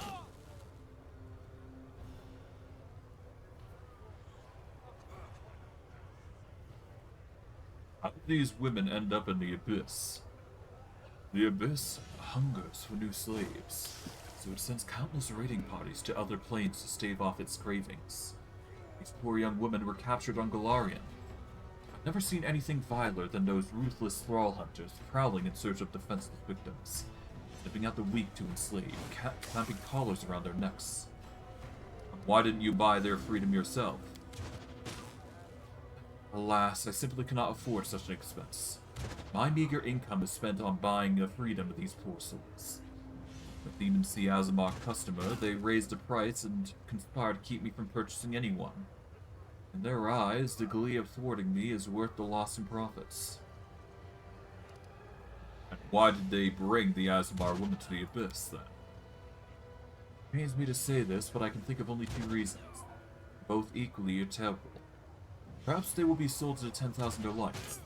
The other option is even worse. Chimera. Okay. I decided the Aasimar captives would be safer at my camp. The Aasimar appears doubtful. I am infinitely grateful that you freed these unfortunates. You should have sent them to me. They survived such a terrible shock, perhaps even abuse. They need a kinsman's care. Who can understand them? Listen to them, and try to heal the scars left by their ordeal. I fear that Ek-King, out of a meager resistance in army camps surrounded by gruff-armed soldiers, will only reopen their wounds. Okay, well that's my opinion, not yours. Oh, hello. The demons examine you. Their gaze is both voracious and imperious. Their leader is misshapen demonic, whose facial features exhibit not even a passing acquaintance with symmetry, issues a commanding bark. Shush, and get her on the ground, on your stomachs. Turn out your pockets. Perhaps we'll settle for taking your gold and spare your lives, but you, my sweet morsel, will be leaving with us in pieces. The demon grins malevolently at Latvar. Behind the chatty demon, a huge Vega stares sleepily at his feet.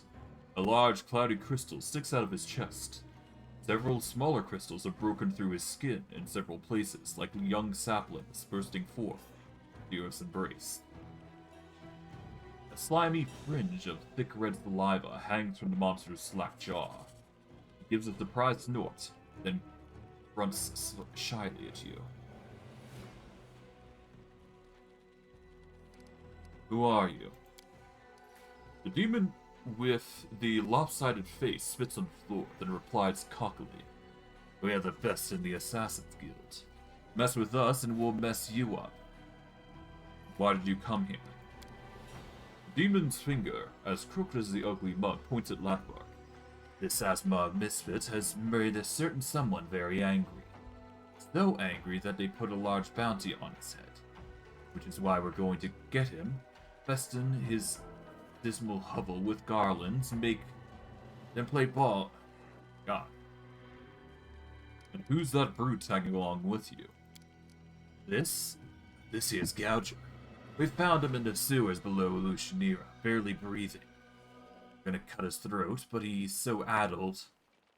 He's tame enough and mighty strong. Someone must have scrambled his veins real hard. Now everyone knows not to screw with us. We wake Gouger up and they're done for. You're not assassins. You're just common rabble. The demons lost their bravado and exchanged nervous glances, taken aback by the steel in your voice. The leader of the bands of misfits finally mutters in a shaky voice. Well, maybe not assassin per se, but it sounds more intimidating.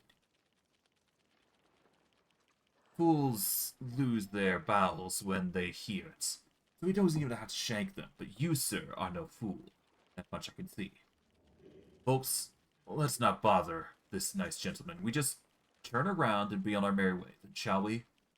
The demon's tone takes on an air of groveling. By the time he's done speaking, he's practically pleading with you. Who sent you? We don't know her name. Everyone calls her Red Mask because that's what she always wears. We have no idea who or what is beneath the mask. She sits in bad luck all day, guzzling booze like there's no tomorrow. And who is this Red Mask? Damn divine, no. Some kind of woman, definitely not a demon. One of yours, an outsider. Got an edge on her, and her mask is as scary as anything.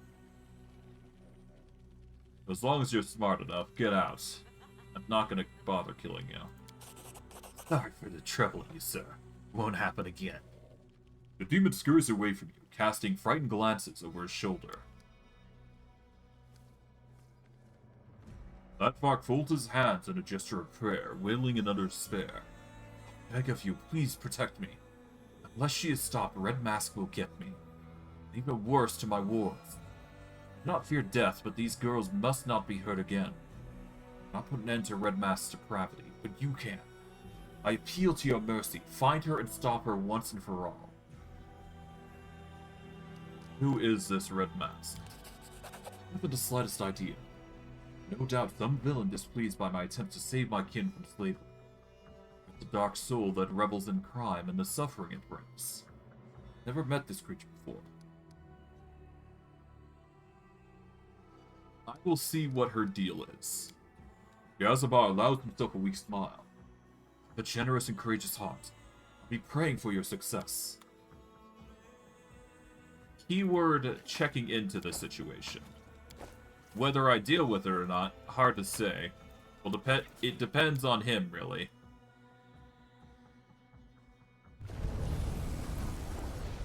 Regardless of the circumstances,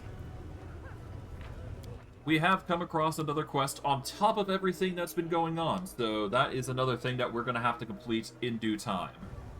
So, off we go.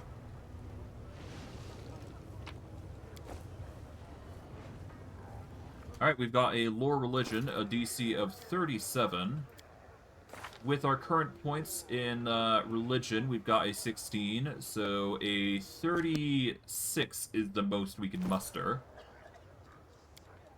So we can increase it by wearing anything here. So let's see, that's a 5.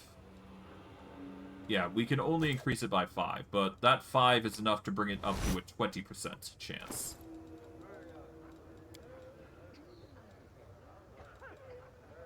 Yep, so we're going to equip this cloak temporarily for the purposes of this. We're gonna save here just to make sure this works, because if we don't make it work, we don't make this a viable solution. This task is beyond me. Load it again, and just get a 20. That's all we gotta do. And once we do, we can read it, properly and just go from there.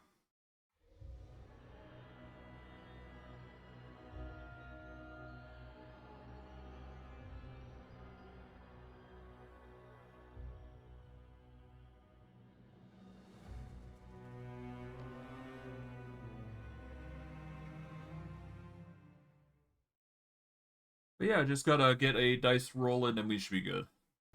Gotta take some time here. The deed is there done. We go. The symbols inscribed on the walls belong to the language of the Titans, the first creations of the gods, and themselves the creators of sinister Demodand. Interesting. We are going to return our cloak to our possession. Actually, check my character sheets.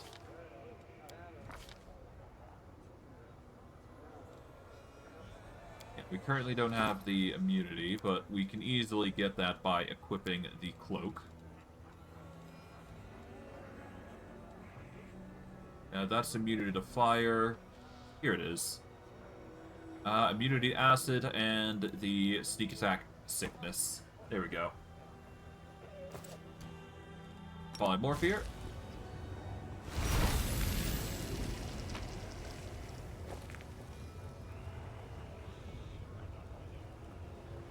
We're given yet another thing there. Now, if I do this right, this should lead us to the next area that we need to go. There is more to this area than meets the eye, though. But it requires some specific movement, so we won't be getting there anytime soon. Just not yet, anyways. Regardless. I'm gonna save here. And let's do some jumping here with the portals here. We go to here, we get to there. That'll bring us to a set-up trapped area.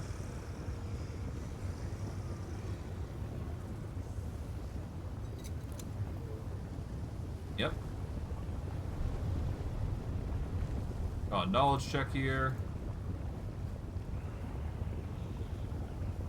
We will save here, so that way we can polymorph back and then go back and forth, get this resolved, and we should be good. This task is beyond me. It is a knowledge check of 32, so it is basically a... So if we get a 10, that's a 29, so we've got a 40 or so % chance, give or take. Something like that. These sorts of checks are always going to be difficult no matter what, though. So, we're just going to have to hope it works out. Regardless, we should be fine.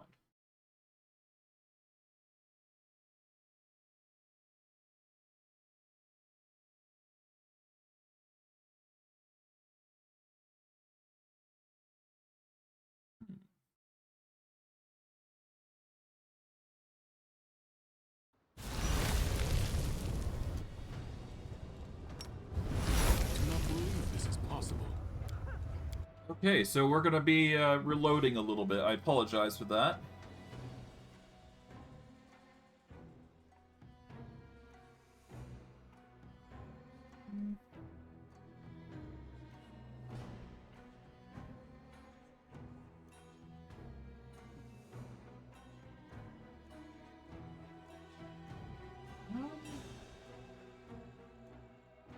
You know what?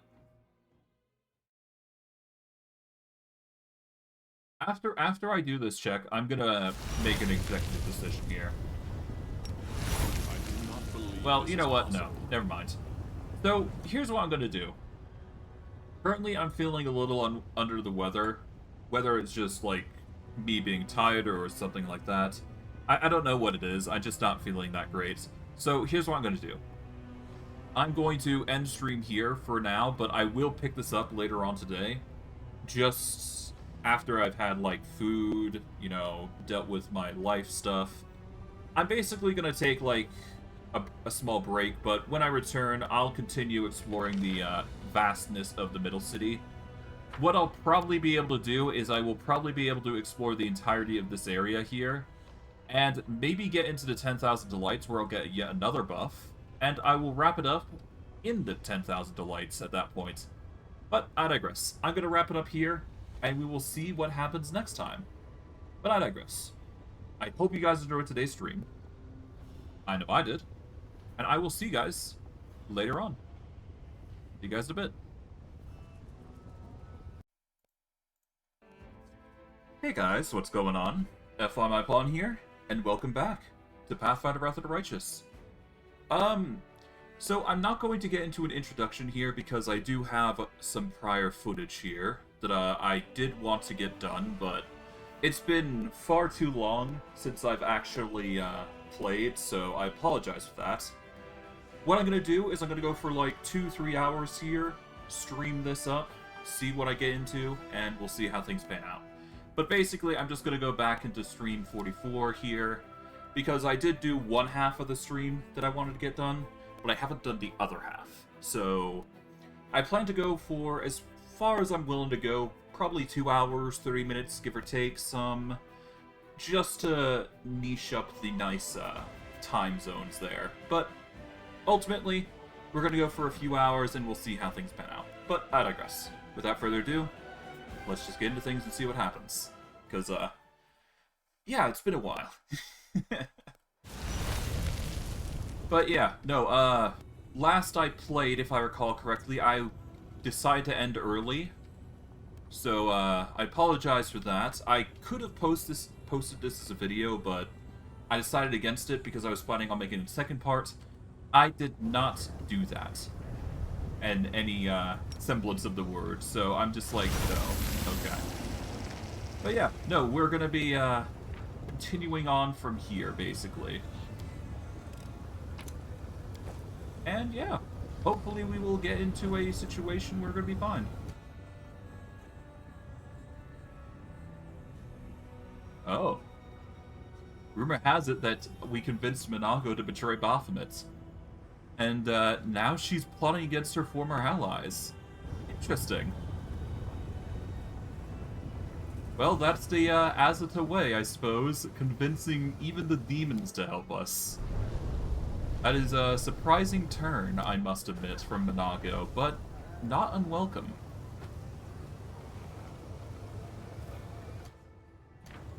Save here. We should be fine to continue, as far as I'm aware. Hello. Seems they're quite angry at us for just interrupting them a little bit. That's annoying. Alright, well, no reason to not just intimidate them, right? There we go. 5 foot this direction, and there we go. We'll let them try and chase after us. We'll have to reduce their damage significantly as we're doing this, but hopefully our AC will pick up because of this, so not a huge deal. Okay, these guys are, for the majority, flat-footed, so let's just wail on these guys. There we go. Just keep 5-footing this way. Reduce the damage that we take here and there. Should be fine after a little bit of slaughtering here. Let's see. We should probably focus on the Terry Demodand. But anyone is a good target, as far as I'm concerned. There we go. Just slowly whittle everybody down. And our fast healing will cover us for the most part here. Okay, you are no longer shaken. The only one shaken is the Demodand here. So yeah, we're gonna focus on them. Kind of surprised the ability I have is not triggering as intended. Oh well. No biggie.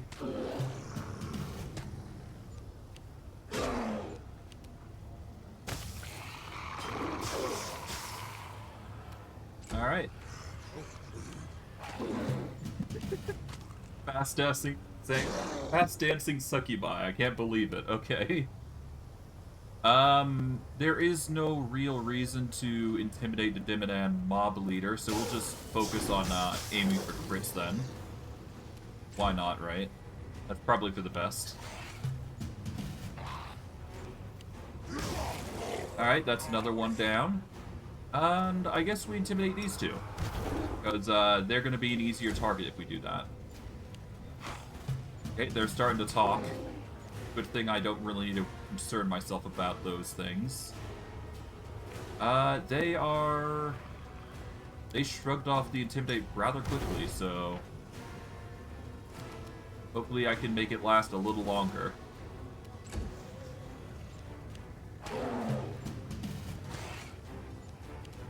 Okay, this guy's still flat-footed, so there you go.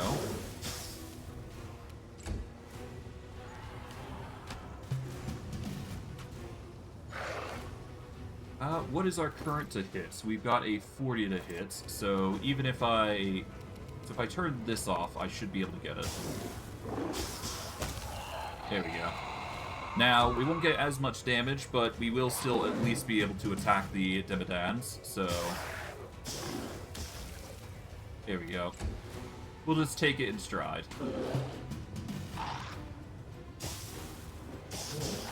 And hey, worst case, fast healing will do the majority of the work that we're doing, so we should be fine.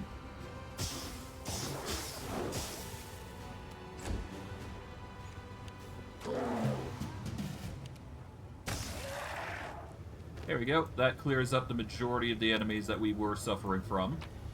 But thankfully, we're just that strong. And we get the first of runes that we need for the Demodands. Because there is a special area if you can work out how the rune works. Of course, it takes time to get there, but it's fine.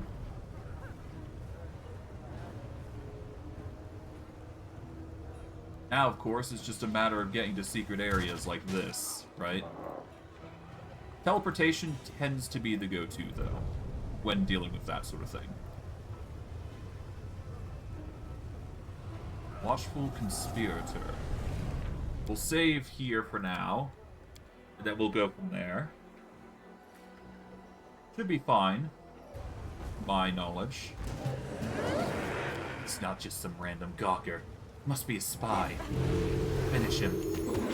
Ooh. One of those situations, huh? Oh well, we'll be fine.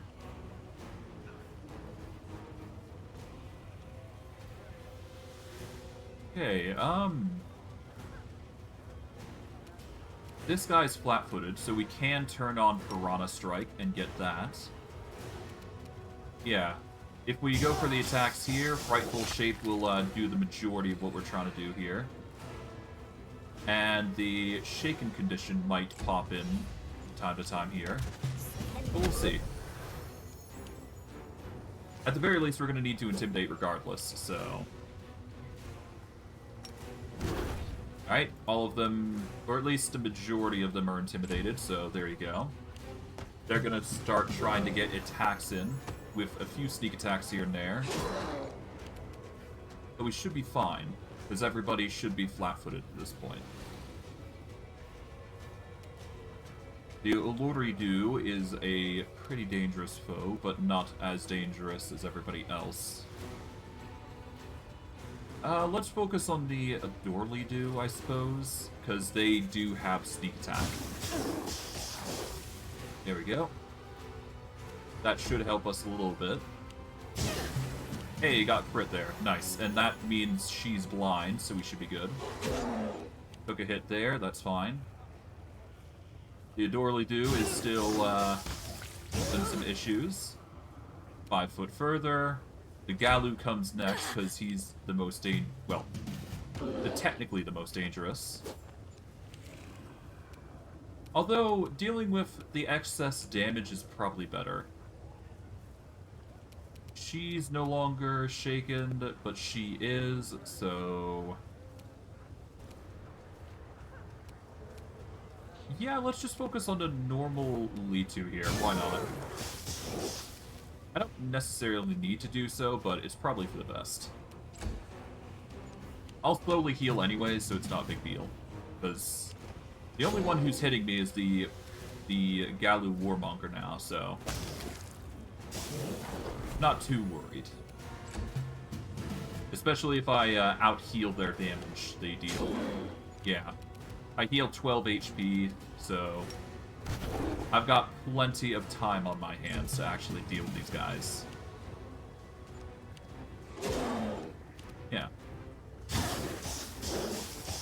And worst case, if I don't, well, I'll figure something out. Yep, Warmonger fails to get me. Now I focus on her, there we go, and that just leaves the Warmonger, who I can just perpetually intimidate until I get success. Okay.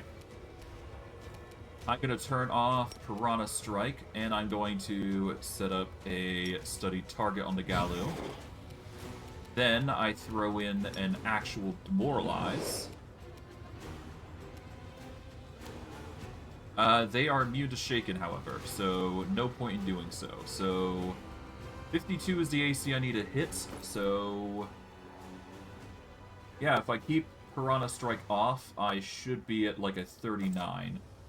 So it's just really a toss-up on hitting the enemy now. There you go. As long as I hit, we should be fine. And the healing will come in fruition every time, so it's fine. There we go. Just perpetually deal damage and we should be good.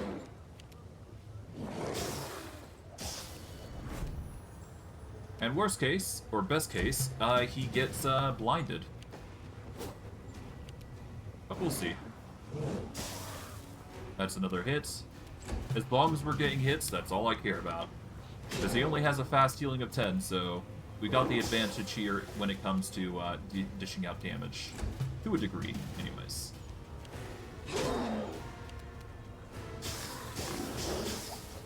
Like that. Yeah, we're getting really close to taking him out. Ow.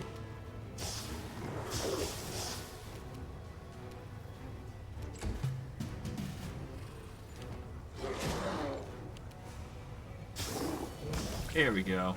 Cleared. Took us a bit of effort, but our fast healing will basically cover us for the majority of the time. And we should live.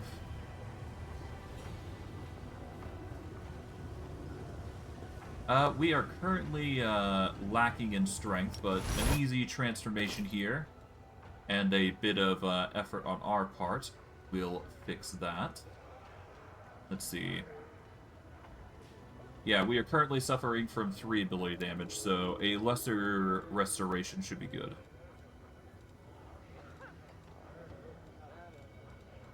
And the lesser restoration, there we go.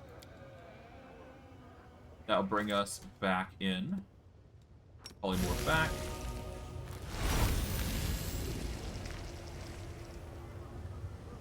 And aside from just having taken out a bunch of individuals, yeah, there's no loot. That's sad.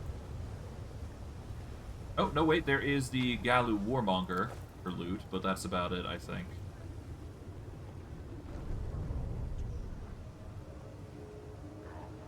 That's a shame. Oh well.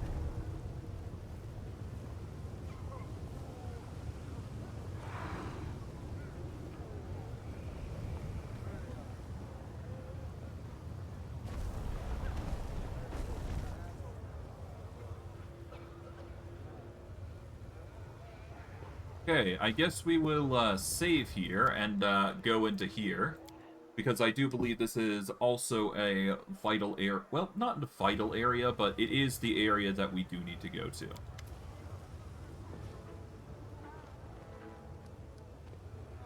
Let's examine the door real quick.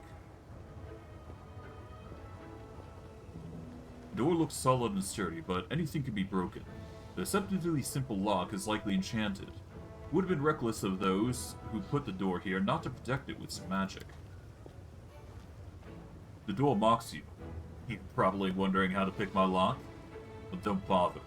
I'd even tried it before you. Go on. I could do with a laugh.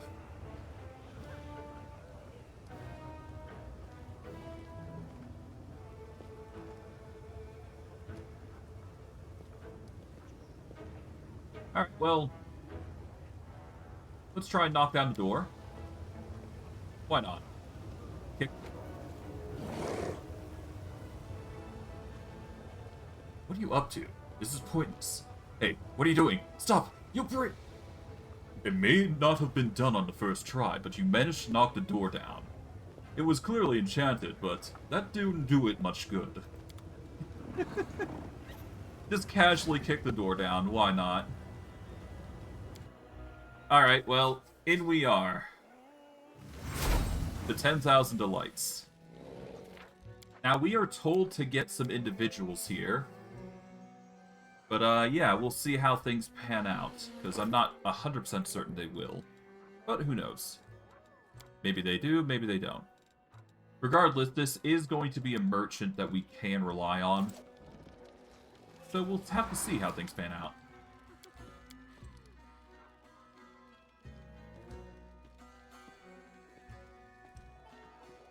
Okay. We'll leave it alone for now. Well, actually, no. I am going to... well... do I go back? No, not yet.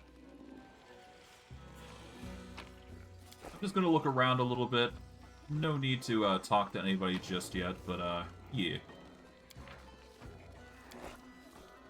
Just take what we need.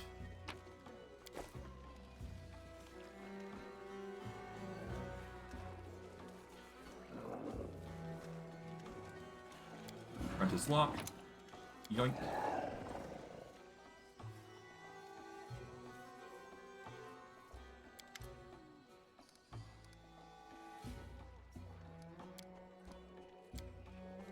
Okay.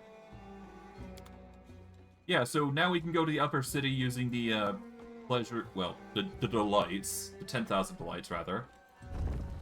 And there's a few other locations here and there, but yeah. It's just basically just running amok and, causing a scene, if you will. Oh, there is some Baphomet individuals here.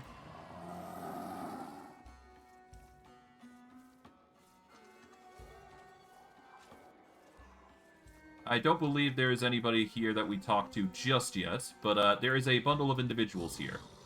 Now, of course, we are going to need the gold to accomplish what we are setting out to do here, but obviously, some buying and selling should solve our problem. Anyways, an attractive Lulitu in a simple but revealing dress greets you with a warm smile. Her eyeless face is serene. A new guest. We're always happy to welcome guests to 10,000 Delights. I'm Shavaro, ruler of this palace of pleasure. The only taboos here are brawling, moderation, and talking politics. Aside from that, anything goes. As my guest, you can expect to receive gentle caresses, or, if you prefer, wild and untamed ones. I have servants of every type to suit every taste.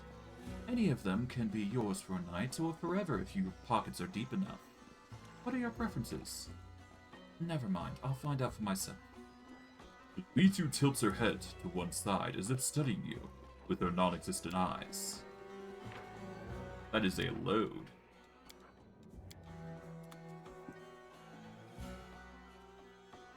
But, yeah. It's these sorts of situations that you need to be careful about, because, things can get really bad if you're not careful. But, yeah, having an impressive will save is good in this situation, so... Currently, our will save is not anything to benefit from, but we do have Mind Blank, which is giving us a +8 already to mind-affecting effects. So, we are just going to need to bolster up our willpower, which is done by increasing our wisdom. So, we just need to find an outlet for that.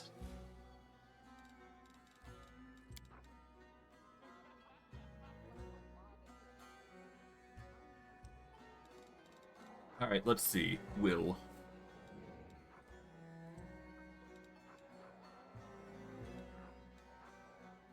This would give ourselves a +1 innate bonus to will. This gives us a +2 morale to will.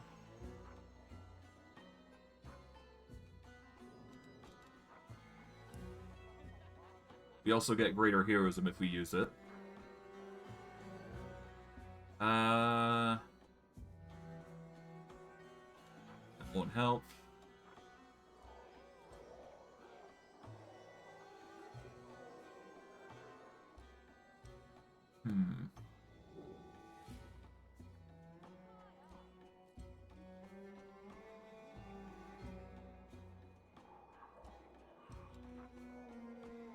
What was the DC anyways? That's actually a good idea to figure out.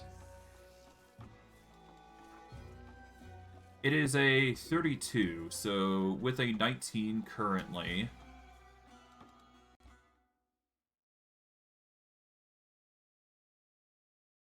So 13 maybe? Yeah, I need to hit a 13, I believe, to get the 32.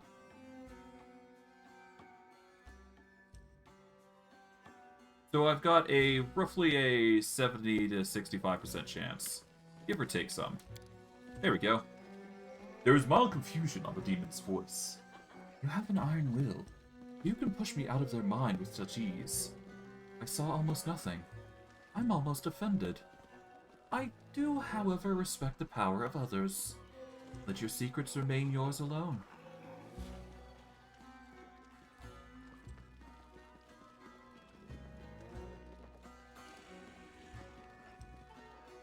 I'm looking for the Spinner of Nightmares. Do you know her? Yes, she lived here for a long time. She owned several rooms. The Den of Sweet Horror, she called them. You can easily find them. Just look for a bunch of crazy drugged-up cultists. Those degenerates were the Spinner's entourage. When she left the 10,000 Delights, she left them here so we could entertain ourselves with them. I'd like to hire several succubi to entertain the arena champion, Gelderthang. They are currently serving a special client in the upper city. As you surely understand, their caresses do not come cheap. Do you have 40,000 gold by chance? I don't have that kind of money right now. I don't need my ability to read minds to know where you're thinking. Don't be stingy. These succubi are worth every coin.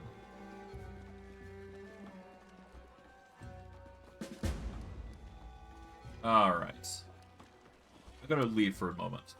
Wait, honey. You're leaving without trying any of the pleasures we have to offer. Take a look around. Would you like to give yourself into our tender, passionate hands? To taste sweet oblivion as days and years merge into endless shimmering tapestry of pleasure? The first taste is on a house. See, you're intrigued, but slow down. We need to be friends first. Do this one tiny thing for me, and we'll be best friends. A brazen gang of demons keep harassing my girls, attacking them on the street and dragging them back to their lair in the lower city. Foul den called the Rotten Guttery. Spill their blood, rescue my girls, and come back here for your reward. The words of this fiend sound sweet, but what lurks behind them? A desire to use you, something even more insidious. I sense danger here, like the reek of decay near a crypt. Faint, but clear. Beware this trap, champion. You won't let my girls die in the clutches of those monsters, will you? So confident and have such potential. I think you and I will enjoy being friends. I'm leaving. Once again. So yeah, we're basically being given a optional, basically given some action. Well, put simply. I do believe there is a trader here, but let's see.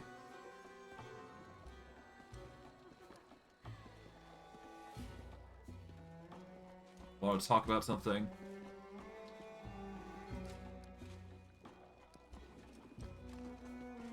Okay, how can I help you?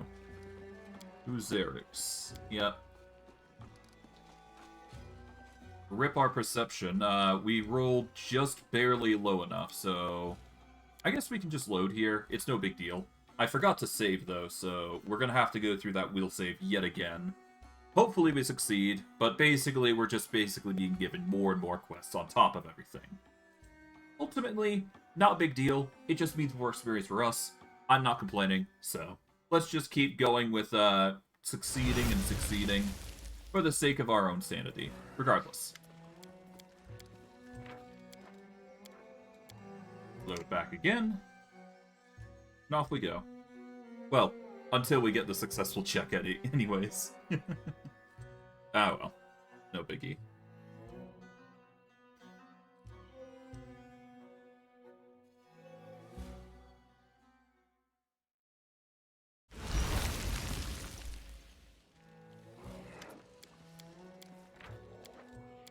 Ah, this is so annoying.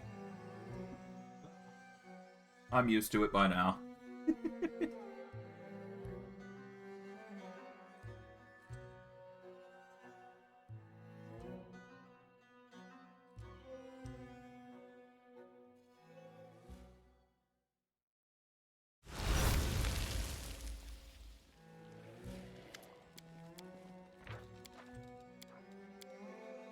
Man, this is getting a bit annoying. Oh well. I'm used to it by now. It's no big deal. It's my fault. It's my own fault for not setting myself up for success here. But regardless, we should be fine. Just a matter of time.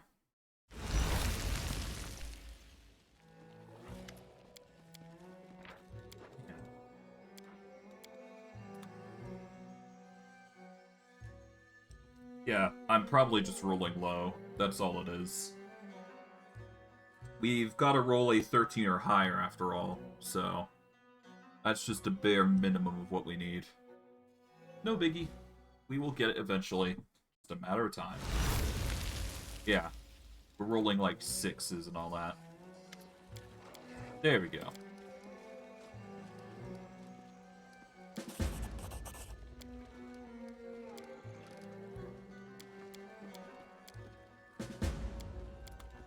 And there is going to be benefits for dealing with the whole... Well, dealing with some certain things here. But we will get into that in a bit. But for now, we should be fine.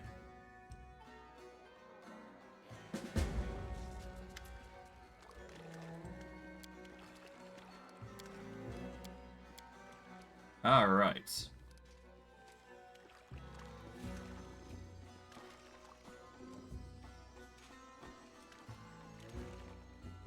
And I guess... Fine. Yep.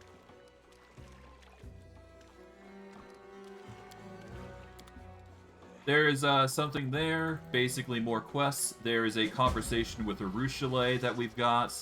There is going to be a point in time where I'm going to have to return and deal with some certain things here and there, but otherwise we should be fine. Regardless. I think it's at this point we want to leave so that way we can go to the Undercity. Because, yeah, there's a few other things here and there that we gotta do. But otherwise, we should be fine.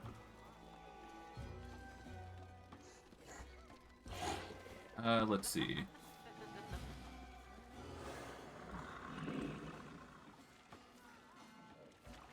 I don't think we'll be able to get items just yet, but that will be something we resolve quickly after the fact that we're done here. But we will be getting into personalized quests in a bit, because, well, maybe not right now, but in the future we will. So...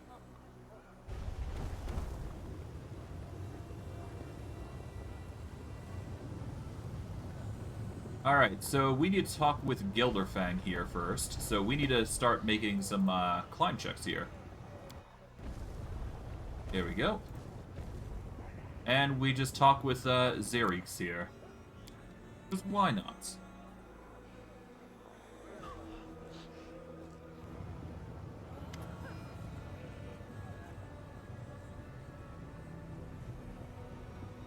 Yep.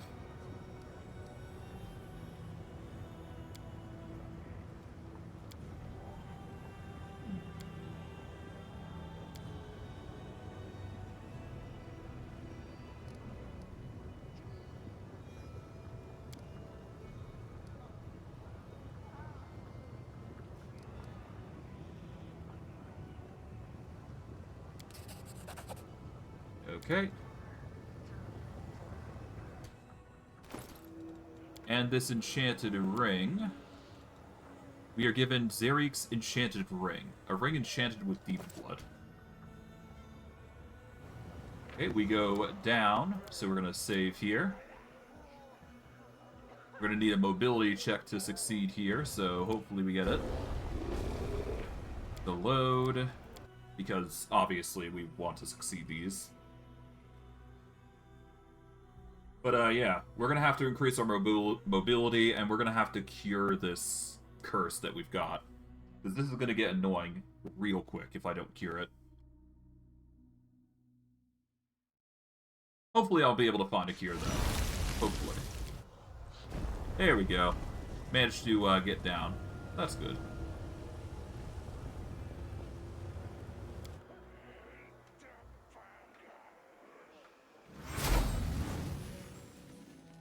Alright, let's go over to Morvet. No longer need to be afraid.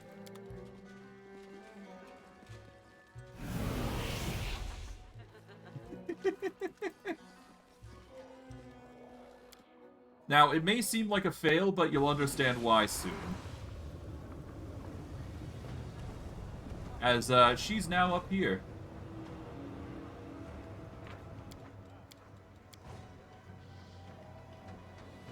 Now, the reason I'm saving is simply because this does... Nope. It's fine, we'll just load it. It's cool. But, there is a reason why I, did save there. It's because it doesn't really matter which way you go about this mission. Because the outcome's gonna be fine either way. This is... Mind you, I'm doing the more peaceful options. You could theoretically just go on a killing spree. But, I'm sticking with the whole chaotic freedom sort of thing. Yep.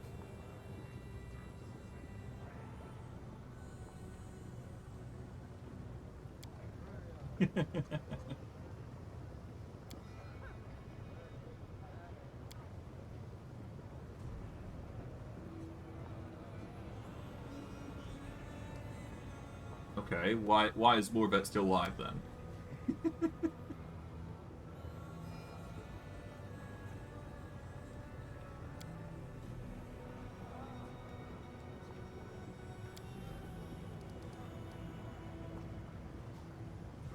Alright, how many people like me have you tricked? Well, you two really know how to have a good time.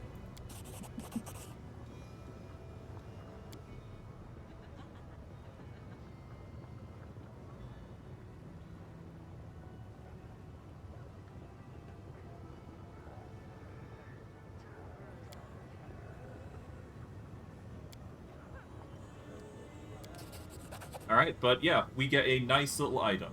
So, it really depends on which side you go for, but if you side with Zerik's, you get the Eternal Ballad, and there's another item if you side with the Succubus.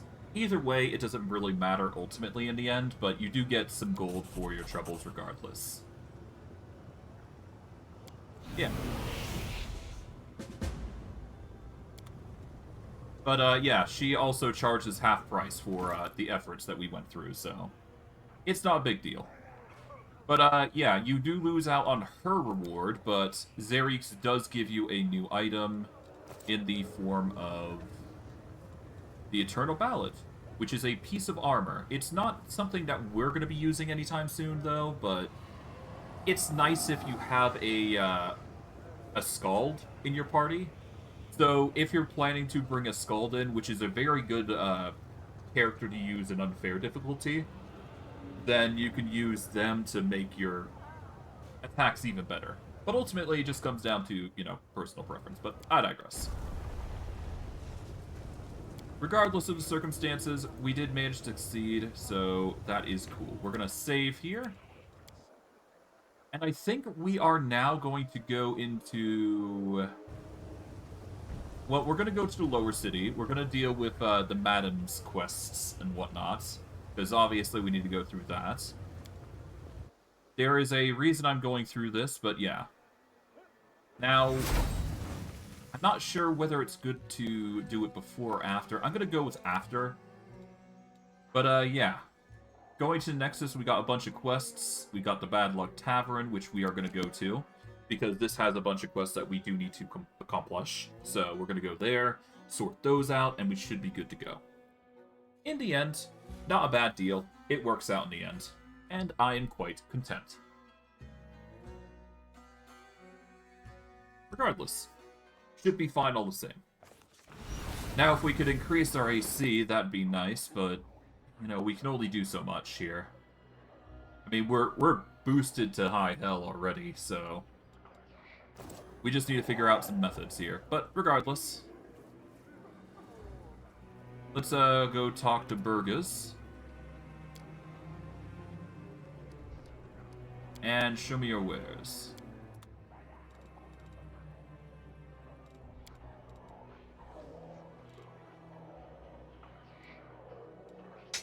It appears that pricing is normal, as usual, so that's good. We'll just sell everything that we don't need. Mainly for cash, because we kind of need it. But it's at this part of the game where we get a lot of money anyways, so it's not like it's a huge deal if we don't have much to sell, because we'll always get more. I know that for a fact.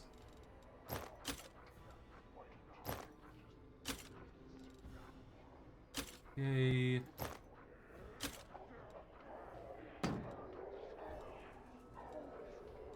And I think we got the majority of the high tier gear ready, so there you go. Blackened rags, good for knowledge checks, I do believe, so that's good. We can also increase the DC of spells from which... Yeah, it increases our DC of spells from witches and hexes by 1, which is nice. But the biggest reason I was coming here is just to get the gold. We kind of need the gold for the future, so... Now we just need to talk with a few individuals here. So we're going to start by saving here. And we'll continue on from there. Talk with Joko. Hello, my name is Joko. I'm a wandering bard, researcher, and scientist. I study both the natural and the unnatural. How can I be of assistance? Who are you? What do you mean, who? I just told you. Perhaps I was speaking too quietly. Just a moment. He puts a glove puppet dragon on his hand and ventriloquizes in a deep, booming voice. Joko, a wandering bard. I'm famous on 3 planes and banned on 4.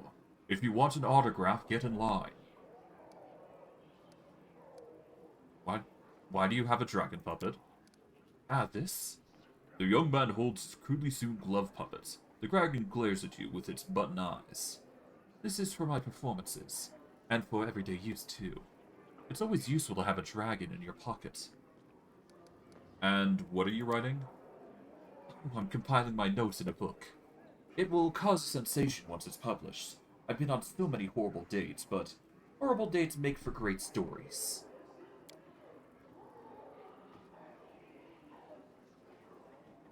Apologies there. The young man shakes his notebook triumphantly. I've documented them all here. I've dated all kinds of demons. From Abrandikudulus to Dretches to Glabrezus and Baelors. I'm publishing a complete guide to dating in the Abyss.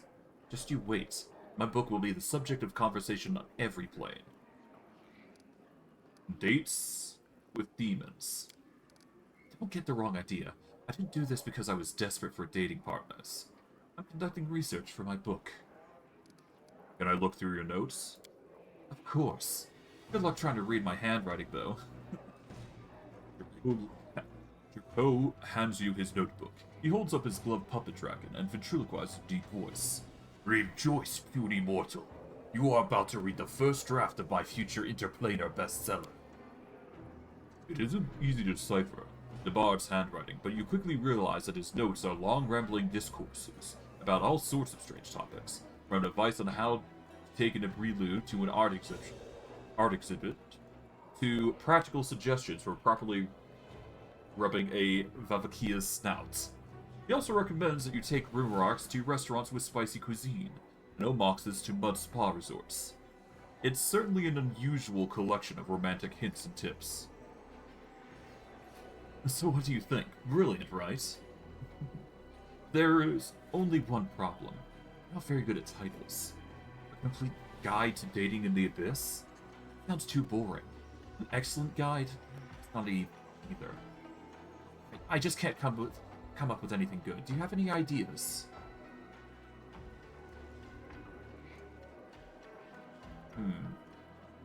You need the title to sound authoritative. Something like Dates with Demons. An unabridged, unbridled, and untamed guide to dating in the abyss. Oh! The young man is clearly impressed. He writes down your idea in his notebook. That's perfect! With a title like this, my book will sell like hotcakes. Thank you. But I must reward you for your help. What can I give you? Ooh, I got an idea. Jiro rummages through his contents of his bag for a moment, then pulls out a multicolored shirt. I don't wear things like this anymore. I've recently changed my style, but it's enchanted with some helpful spells. Take it. It might be useful.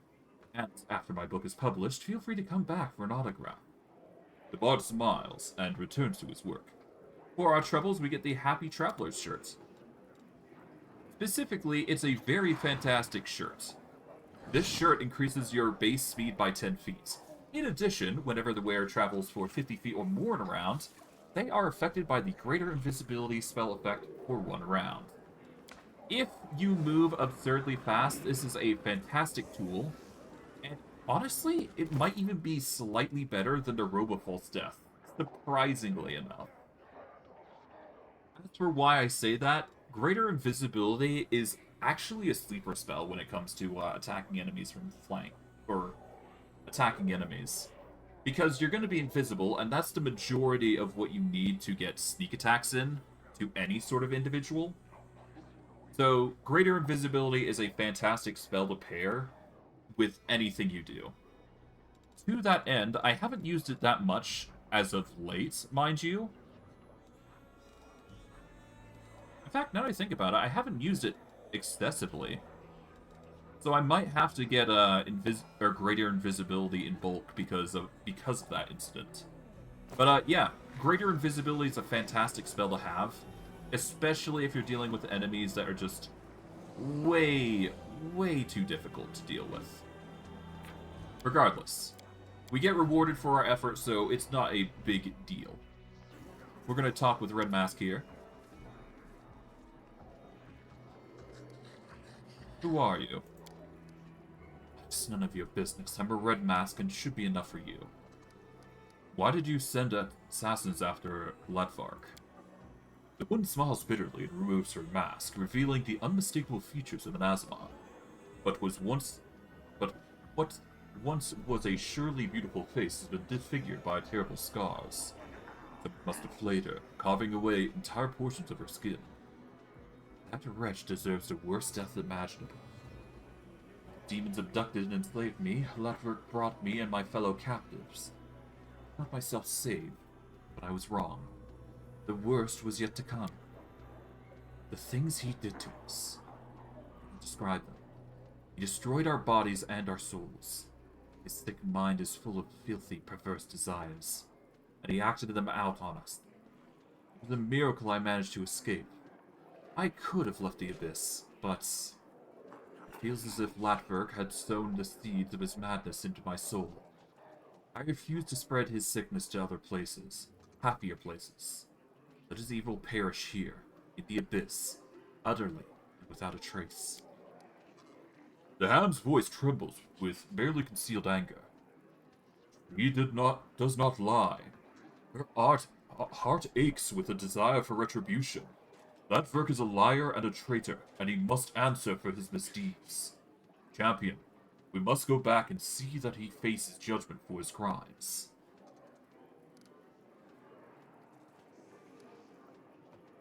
Why is Latvark doing this? Because he's a madman. A blood-soaked lunatic, draped in the raiment of a holy savior. A psychopath. A filthy deviant whose sick desires can only be sated by the suffering of his victims. What happened to you after you escaped? I've walked the path of vengeance since then. Alusynyrra, patron goddess of all those who've been wronged, has shown me I must dedicate myself to this path. I am the retribution that stalks villains in it, paints the darkness red, and makes the streets ring with their pitiful screams as I end their miserable lives. That work deserves a fitting... Vengeance is sacred. I'll help you to settle the score. Then go to his home and repay the man for his many sins. I'll be waiting for you there. I will fall upon that deviant like the blade of vengeance itself. Together, we will ensure that he pays for his crimes, his life. The hand's voice is pensive and sorrowful. I weep for her. I see how open and pure her heart once was, a shining beacon of kindness and mercy. But the pain and torments that befell her made her cruel. Anger burns within her, and she no longer knows what's good and what is not. I cannot and will not judge her. I mourn the innocence that has been lost. Now, we are going to deal with that, but we're going to deal with it after we deal with the situations down here, because there is more in this area than meets the eye.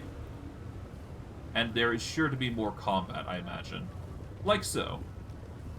I think this mortal will fetch a good price at the Fleshmarkets. Let's bind him up and take him to the slave traders before he makes a fuss. Oh, you mean the slave traders I destroyed? Good luck with that.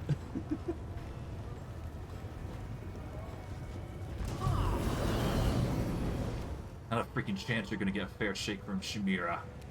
She'll chew you up and... no.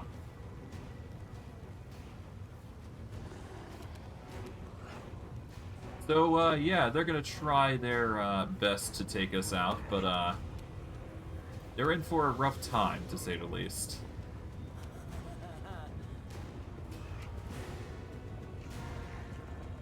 I guess I can go and attack the Nabasu real quick. Probably for the best, to be quite honest. There we go. Deal with the Nabasu, then I can focus on everybody else with ease. Oh, confusion. Am I confused? I am not, but I am lacking in buffs. So hopefully we'll be able to deal with this really quick. Okay, we're gonna go on to Burmarark's attack here. There we go. We're gonna get harassed here and there, but otherwise we should be fine. Yeah, we're losing most of our buffs that we had. But honestly, could be way worse. Okay, we're gonna 5-foot this direction. Let them just slowly but surely chase after us. We'll focus on the gang leader here. Oh, hello. Even more enemies to deal with. Lovely. That's a lot. Goodness.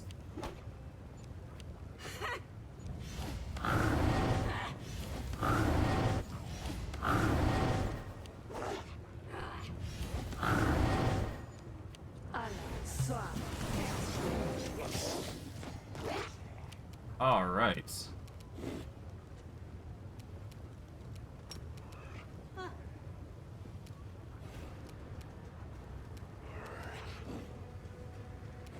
Okay, we're gonna move over to here.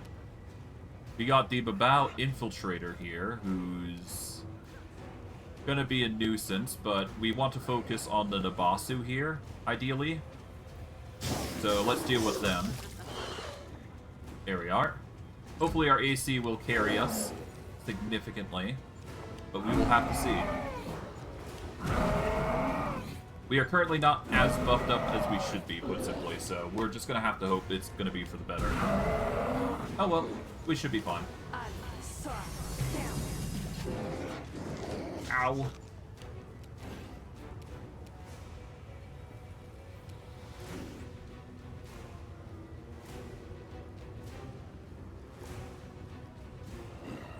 Can we intimidate? No, we can't intimidate this guy, so we ideally want to turn off our Piranha Strike, so that way we can attack him a little bit more earnestly. Okay, we absolutely fumbled those rolls. Let's just pray that we're not going to be harassed too heavily here. Thankfully, it seems the majority won't be able to hit us as effectively as they want us to. So we'll be fine.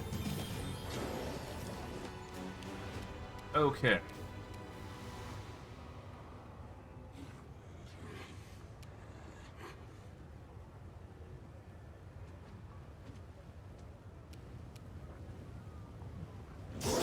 Focus on the Eliminator here.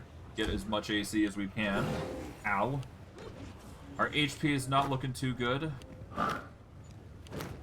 Kinda regret not buffing up, but, I mean, we can't really do much about that.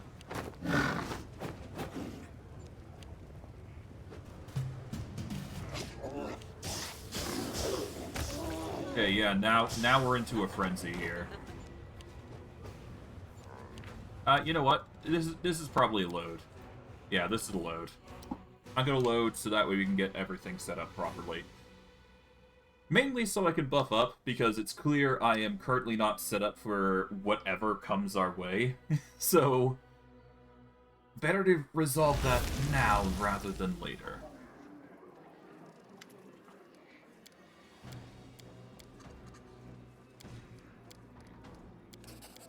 Alright. And let's see. If we close that, quickly just zoom over to here. Listen to Early Sunset's counsel. Still got these conversations. We got the Wicked. Minion's Awakening, we don't need to worry about. Where's my dragon? Yep.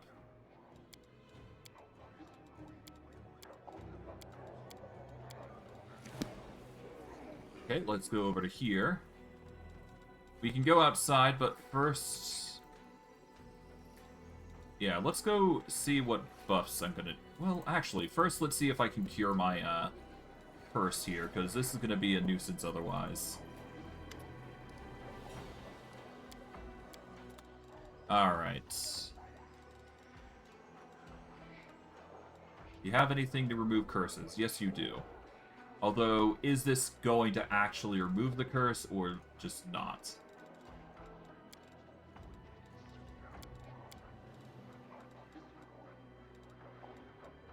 Let's see. Well, it's worth a try. Alright, well, any chance is better than nothing, so... I'm gonna unpolymorph here, we're gonna save, so that way we can actually attempt this properly.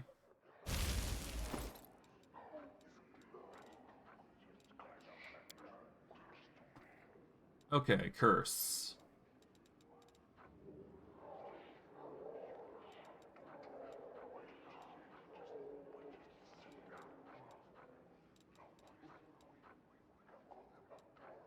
Okay, we're gonna equip this.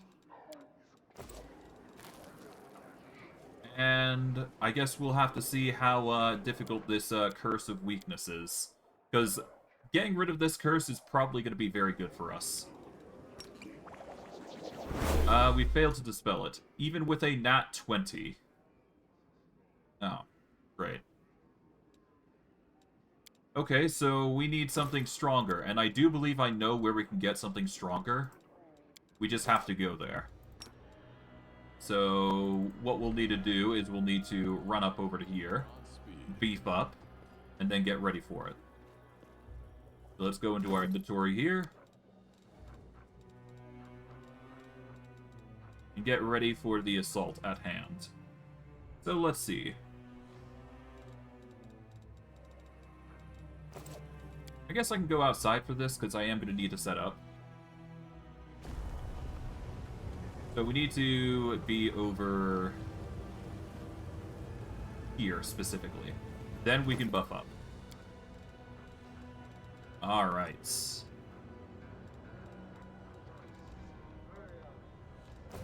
I should probably pause, so that way I'm properly adjusted.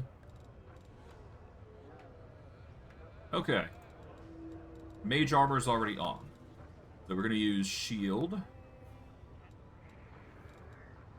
Remove fear. Remove sickness. Unbreakable heart won't really be handy here. It's just going to last 6 seconds. Veil of Heaven might help. Yeah, this gives me a sacred bonus to AC and on saves.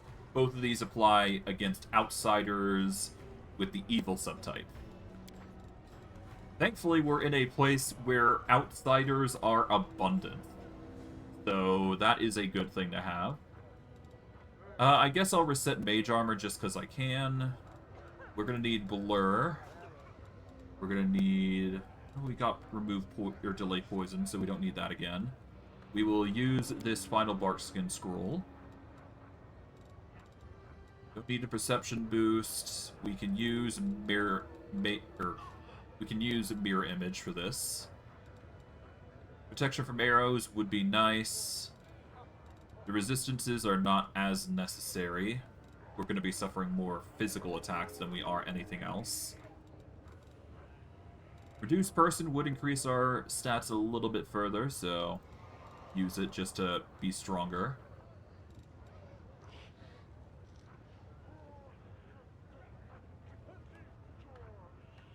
We can use this chance to increase our intelligence, but honestly, we don't need it.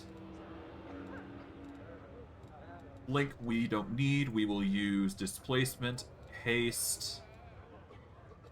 Magical vestment's already on, so we don't need that. Okay, we are going to use... Well, we don't need... Do we need Death Ward? I'll use it just in case. I will also use Stone Skin, False Life. Don't need the Freedom Movement for this.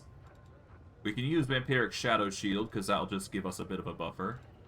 Got greater buffs, so we don't necessarily need that just yet.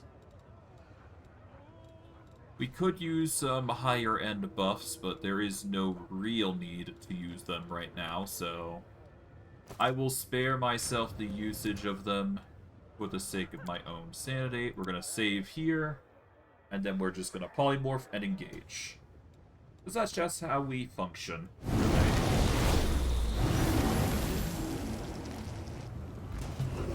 There we go.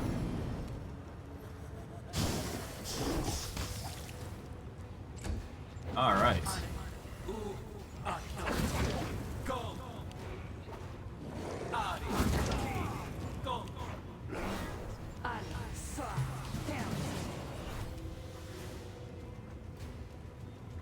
Babao Eliminators, they do not have immunity to fear, so we will take them in stride.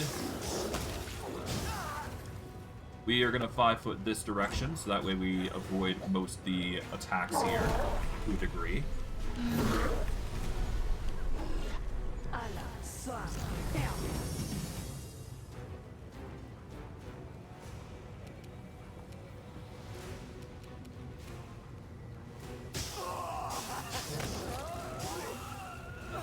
Okay, we're gonna move over by the succubus. This is gonna make it a little harder for us, but it's fine.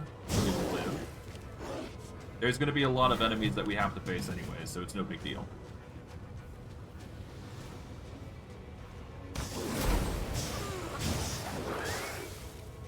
Alright, 5-foot this direction.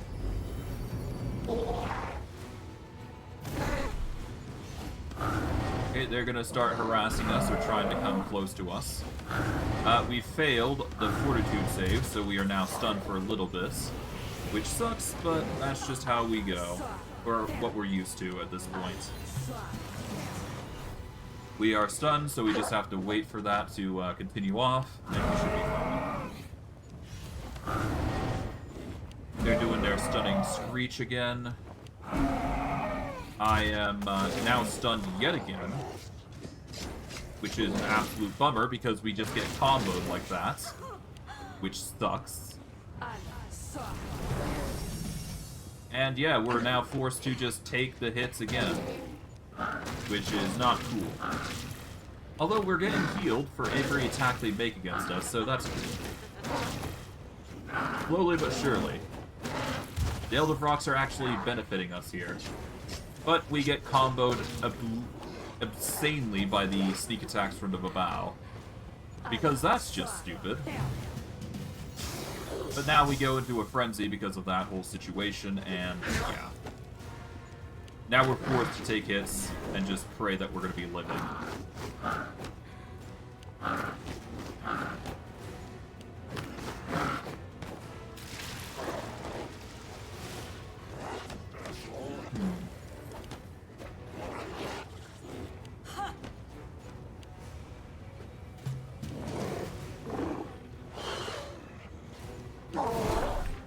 Yeah, let's load. I'm most certainly not going to be able to survive, simply because of the fact that they're going to ruin our day. So it might be better if I just step away from the rocks to start out with, because they're going to do that area of effect stun anyways. Better I step out of the way before they become a problem in the first place.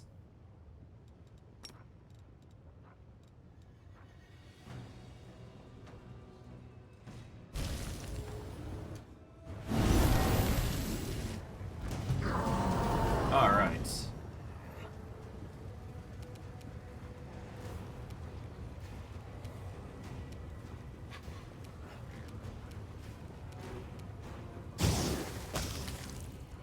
There we go, get rid of one. And as long as I back up enough, I should be fine.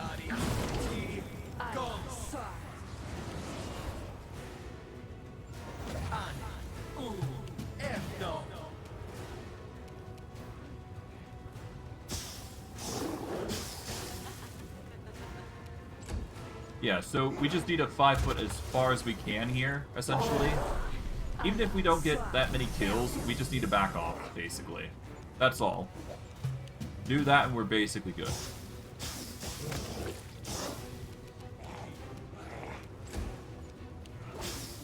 They're gonna try and... Yep.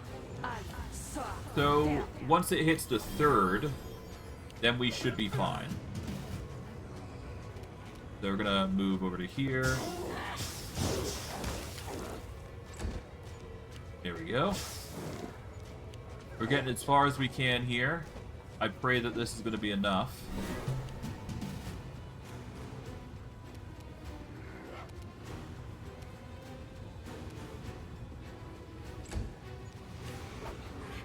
I just want to get as far as possible here. That's sort of why I'm backing up as much as I can here.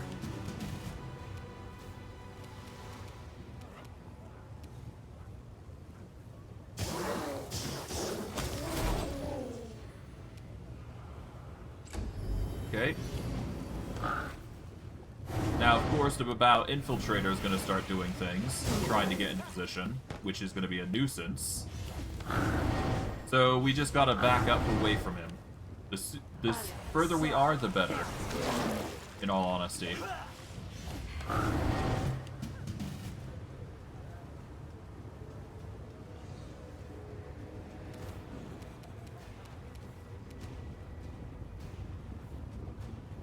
In fact, I might actually take this as a chance to actually...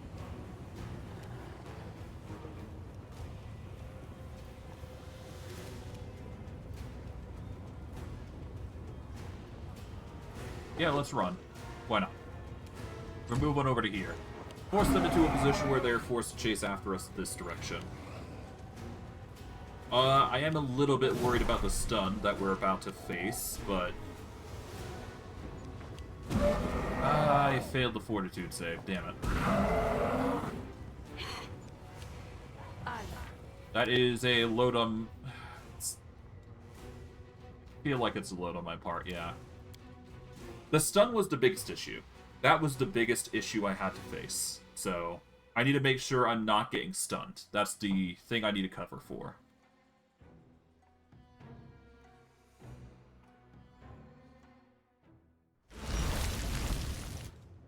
Alright.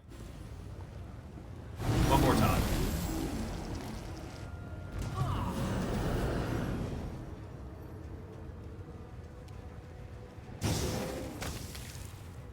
Okay, let's start moving this way. Force the, everybody to chase after us this way. That should be good.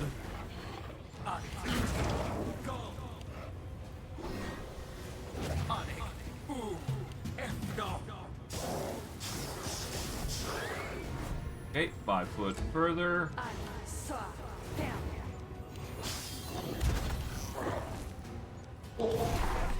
Okay.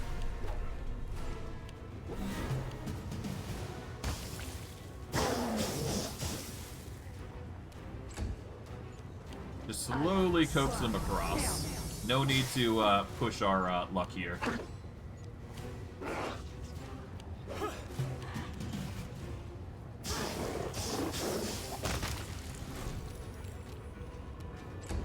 Okay.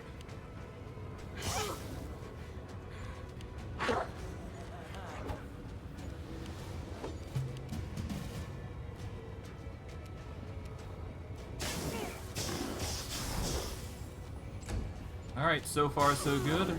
We're almost out of the radius of that assault that we would have come across.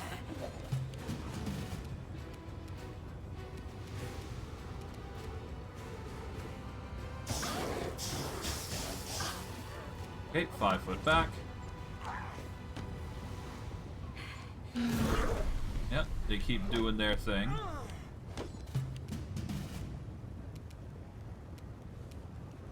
Just gonna bait them across here. There we go. That's exactly what we wanted. Now they're forced to chase after us here.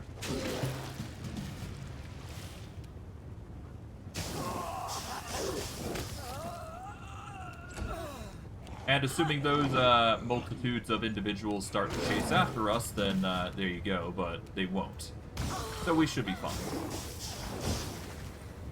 And this is the cheeky sort of thing that you have to do from time to time, because otherwise you won't get the guaranteed resolution here. So we're going to save here now. And under those same protective defenses here, we are going to beef up. Oh, glitched up a little bit there. We just want to make sure we're buffed up a little bit. Namely, we need to use displacement, haste, and shield. Those minimum buffs are going to be handy here. We're going to save here.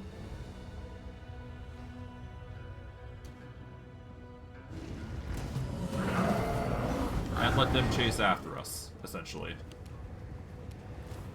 Gonna coax them to come over here. Yeah, that guy warps over.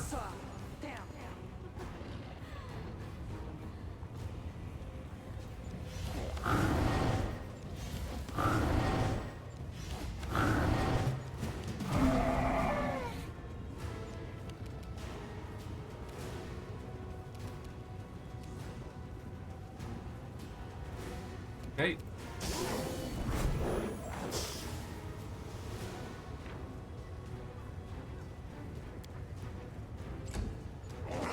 Alright, he's gonna start attacking us, but thankfully we got the defenses up, so he's gonna have a rougher time.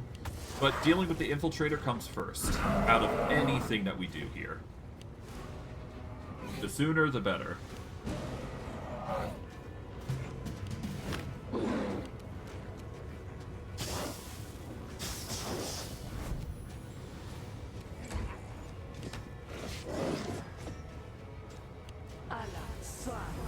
Okay, crushing despair, we succeed, we'll be fine.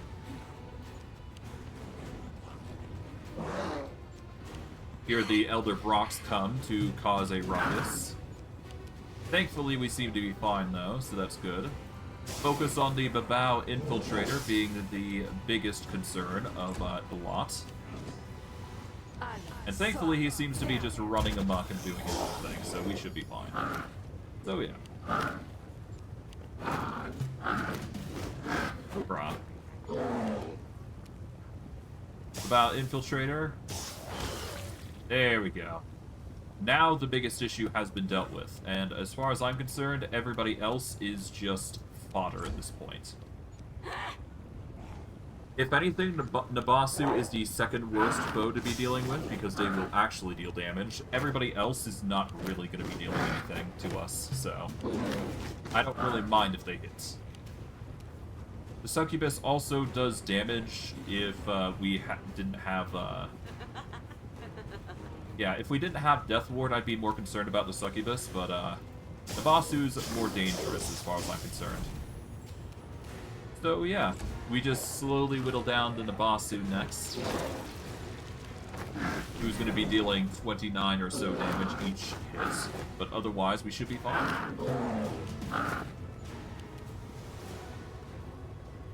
The only other concern I have is obviously the stun, but honestly we should be fine.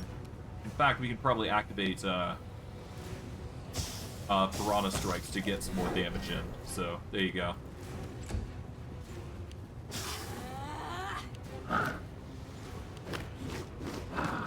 But yeah, at this point, it just takes a bunch of hits here, so yeah. Honestly, I don't mind letting the Broks hit me as much as they have been thus far.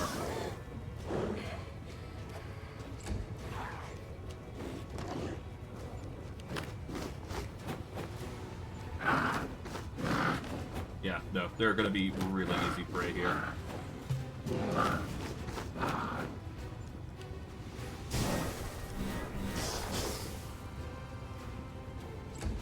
Okay.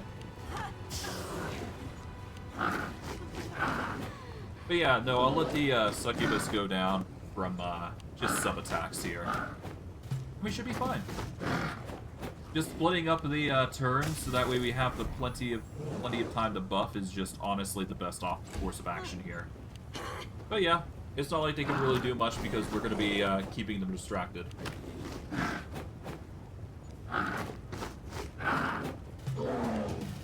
And worst case, we will just intimidate. There we go. That should reduce their abilities significantly, to my knowledge, and we should be good. They'll slowly be forced to just trade with us, regardless of whether they like it or not.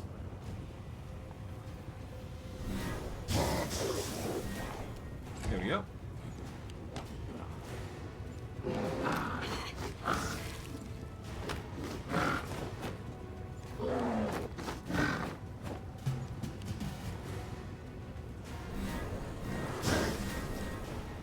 Okay.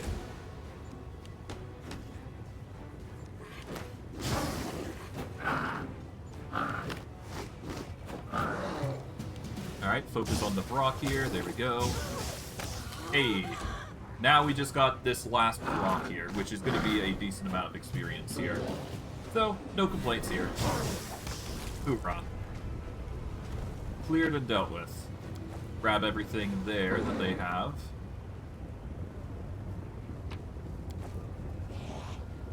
And there we are. Basically done.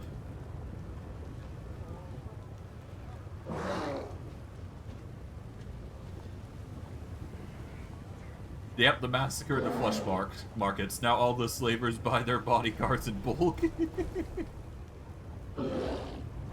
So yeah. We've certainly set a precedent here by destroying the Fleshmarkets. Demons certainly aren't happy, but not my problem, to be quite honest. They chose this path, if anything. We want to go to the port because I do believe this is the best way that we're going to get our cure against this curse. So my hope is that we find the cure that I'm looking for, because I do know that there is a spell that has a higher cast level here that should be able to help us cure this effect. But yeah, for those of you who aren't familiar with this area, I actually use this area as part of the tutorials for when I'm making characters. As for how I'm going to be doing that from now on, well, if I even... I plan to do it more often now that I think about it, but I just haven't gotten around to doing so. But show me what equipment you have. We're going to go price in descending order. But this is going to be where we're going to get our next high-tier gear. But yes, bags of holding, belts of physical might and form are here. There's some very good materials that you can use here. And if you're looking for kinetic diadems, this is the way to go. But I think out of everything, the first thing that we might want is obviously the bag, because bags of holding are just overpowered as hell. But that's just how it goes, right? I'll sell everything that I don't need. Or at least the majority of what I don't need anyways. Alright, let's see. We don't need this. Sell the... What? I might just put these items away at some point, but I'm not sure when I should do so. I don't know. I'm just too greedy for my own good, really.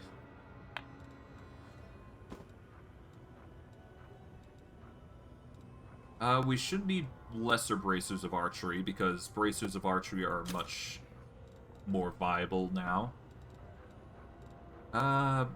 Amulet of natural armor +2, we don't need those. Don't need the rings of protection +2, nor do we need the cloak resistance 3. And sell these +4 headbands and the +2 belts.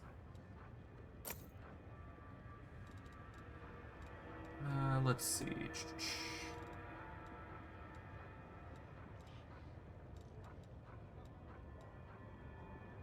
I think I should be good for now. There is the Belt of the Venerated Champion, which is arguably one of the few very good items that you can get. It would give us a +2 fortitude against... it'd give us a +2 to fortitude, as well as a +1 insight against evil creatures and effects. But we need something that houses both dexterity and constitution. So we do need the Belt of Physical Form here. And we should probably get the Bag of Holding here as well. Out of everything, we're probably also going to want the Ring of Protection +6. Although I'm not 100% certain whether I should or not. Because the Icy Protector gives us a +2 to natural armor bonus to AC, which is equally as viable. I think I'm better off grabbing the Amulet of Agile Fist +4 here, right now. Or at least I'm tempted to, anyways. That would give us an additional... what, an additional +2 to hits? Which is pretty good, I can't deny. We still also get our Dexterity modifier in place of our Strength modifier to damage rolls with these attacks. Alternatively, I could just remodel my entire character and just get the Amulet of Mighty Fists here, which would... we just need to get the appropriate feats dedicated towards the ability to deal dexterity to damage, which is something we're actually viable because we do have the Vitals... well, we have Piranha Strike, which is a branch off in the Mythic Feats section, I do believe. Regardless, we got the 2 core things that will help us, so it's not like it's a huge deal. But we came here anyways to get a cure, did we not? So there isn't really a good point to actually doing that just yet. Until we get our cure, that is. So we're gonna get those items, because we need those. We are gonna polymorph back so that way we can wear them appropriately. Okay, we equip the Belt of Physical Form, and we already got the Bag of Holding, because that's going to reduce the weight we've already got. Alright, we need potions and scrolls, I believe. We need to go to here, we need to go price in descending order here. And let's see what we can grab.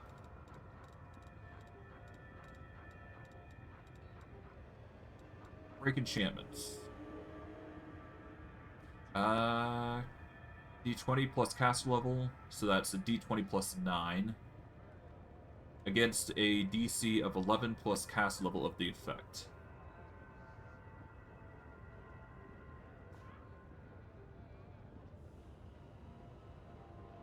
For each such effect, yeah.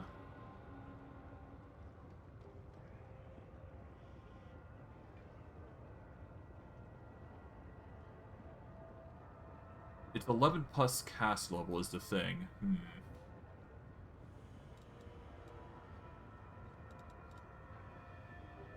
This curse has a DC of 32, though. I mean, I guess I could try it.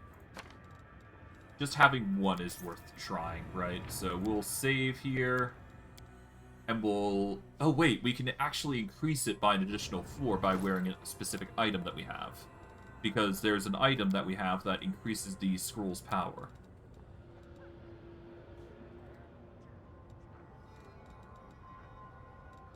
Yeah, here we go. It also increases the effective cast level by 4 when using a scroll. So we want to wear that for this particular instance. So that's going to increase it from 9 to 13, which is just barely enough for the scroll to take effect. So let's get Break Enchantment on. Here we go. They're going to save, because we do want to make sure this is going to work, because we've got a 19 to 20 chance to beat this.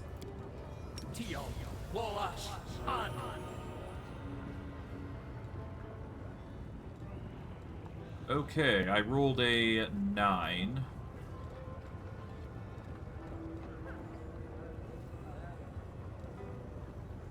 And I spelled everything that wasn't what I was looking for.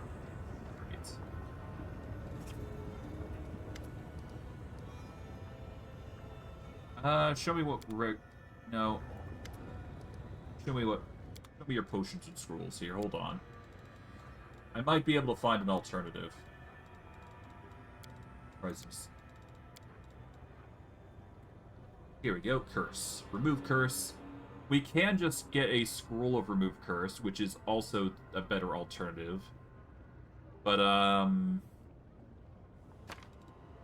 don't think this will work. I'm gonna check anyways, but I'm fairly certain this won't work.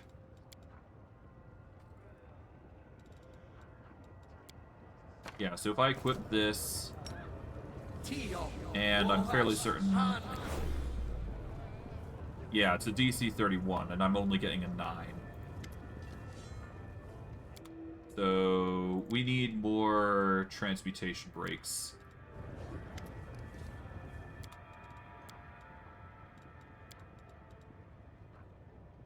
Okay. No, we don't want remove curse. We want break enchantment. Alright. Let's just use it until we clear out every effect on us then. Either way, we're going to be resting, so it's not like it's a huge deal if I do this, but I just want to remove that curse. So, let's equip this.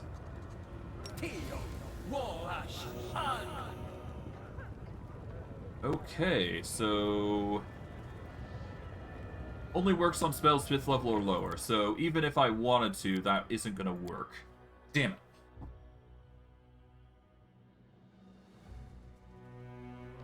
So I need a caster to help me out here.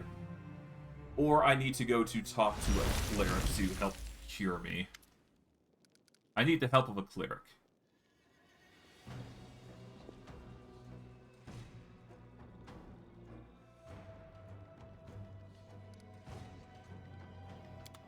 Okay. So, no.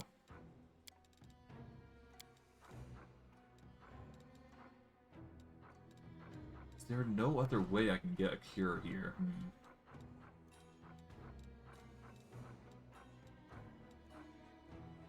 That's really annoying. I cannot cure myself of this effect. Well, I guess I'm going to be suffering from a long-winded curse, huh? Until I can find, like, an actually viable cure method. Because I don't believe this will cure me, either.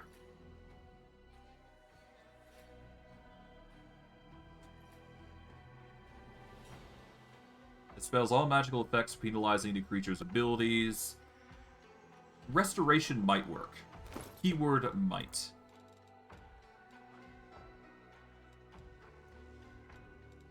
Take that off. Let's equip. I mean, I guess I could try. I don't think it is going to work, though. But if it does work, I'm going to be happy. Yeah, no, Curse of Weakness is just too strong. I'm not sure what I can do here to help cure it. Oh well, that's just life for us, huh? Hmm. Give me a second while I do a quick Google search. I might be able to find a way to cure myself here. 1 second.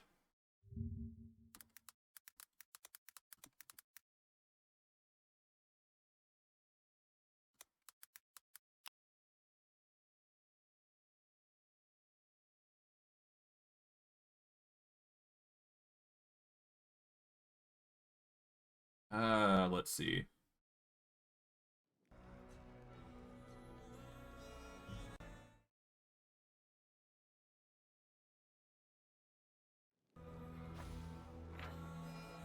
Sorry about that.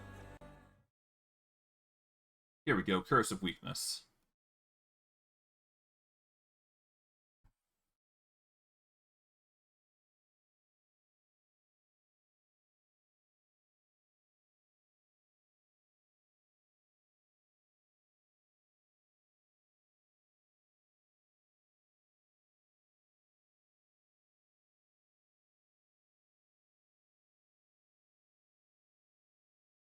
Hmm.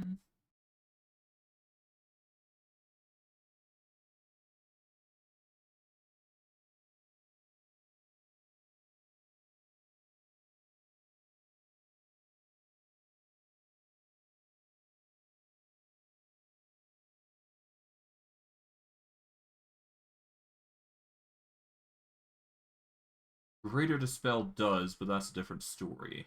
Natural 20 will do, if I recall. Okay. So I need Greater Dispel Magic. Which I do have. Cast level 11. We do have a high check here. This might work against curses. But I guess we will see, huh? Let's see. Dispel Magic target. Greater Dispel Magic target. Let's check the info just to be sure.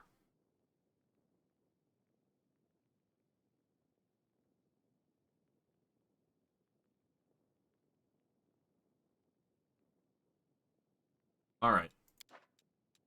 With this cloak, it's going to be increased to 15, I do believe. So this should be a clear up. Alright, we dispel a lot of stuff.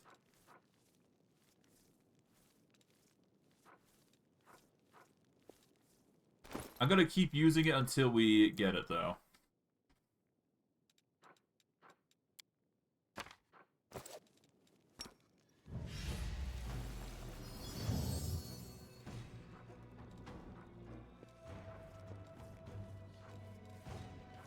Okay, and I've dispelled the majority of what I've got currently.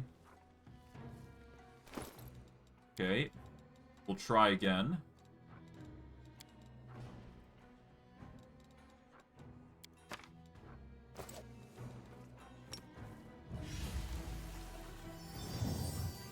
Death Ward, Magic Fang.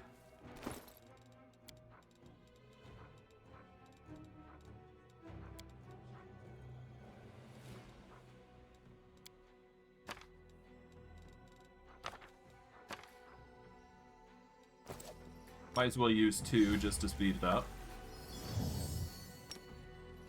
Okay, Magical Vestment, Barkskin.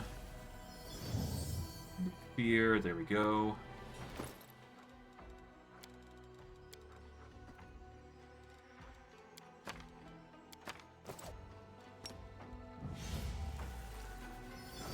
Move Sickness and Mage Armor.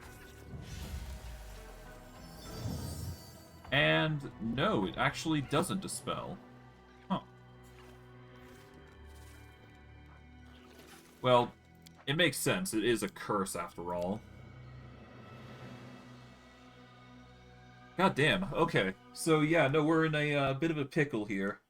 Because we won't be able to cure that as easily as I'm hoping we can. Which sucks because that's a 6 negative to our statistics.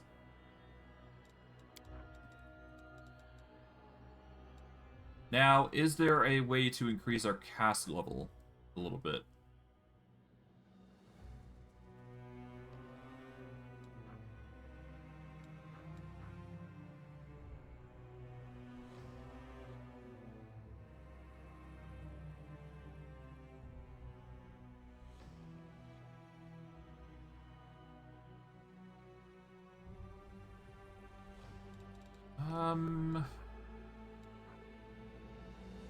You know what?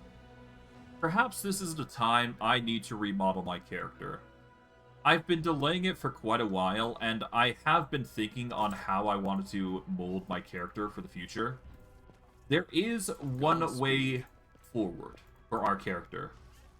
Now, of course, I'm going to have to nerf the ever-living hell out of certain things here and there, but by doing what I'm going to do here is going to change the game for us. So, it's been a first time for everything, so we might as well open up the toy box here. We want to go to party here.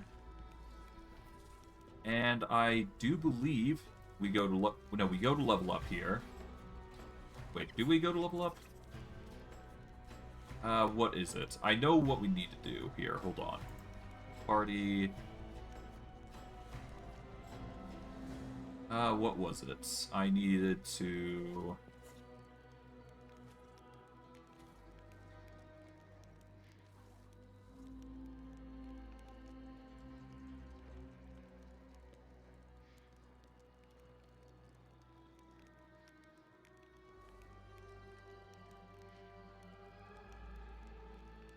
I just needed to rebuild my character, because I do believe that is the only way I'm going to be fixing this, among other things. Okay, level up.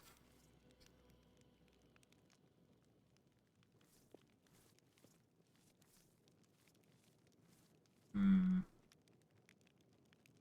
mean, I could just unlock Gold Dragon, but that seems a bit too cheesy. Besides, you're not supposed to get it that early. That's too... That's no. That's no not good. Let's see.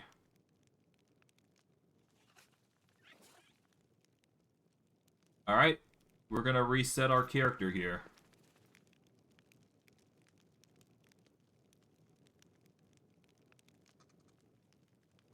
Is what I want to say, but apparently that's not gonna fly.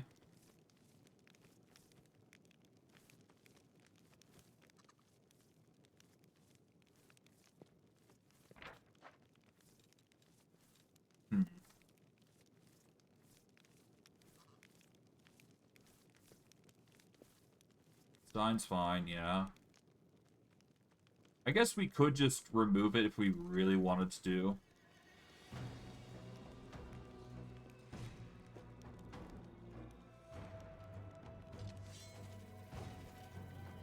It'd allow me to get rid of the curse, at least.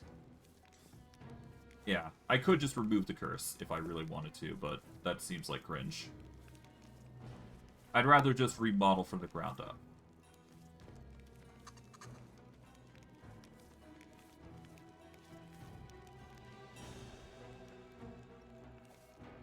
Do I go straight to the bottom here?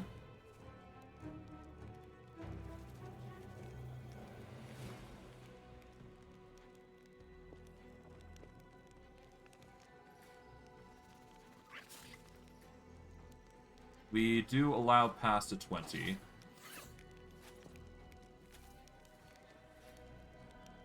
I'm now level 40, which should be it. So load the game. 1 second while I check this up, because it's been a while.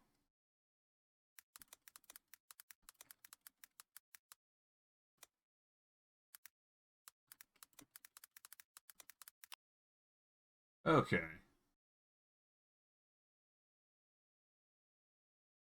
The main choice would be Halor, but yeah, we don't got that option right now, so let's see.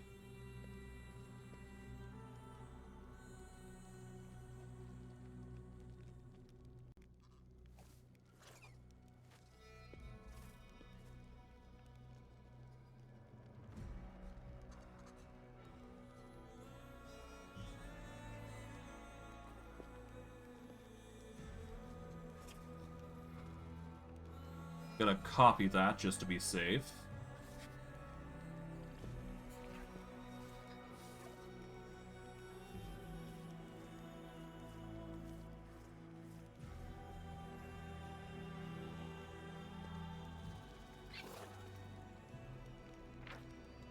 No, I should probably load.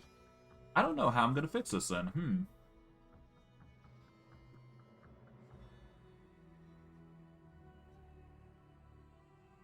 Give me a second while I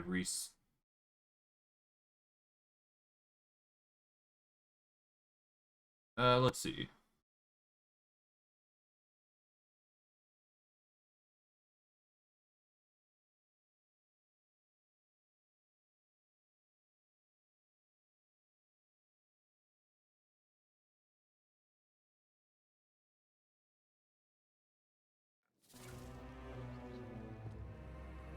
Okay, hold on.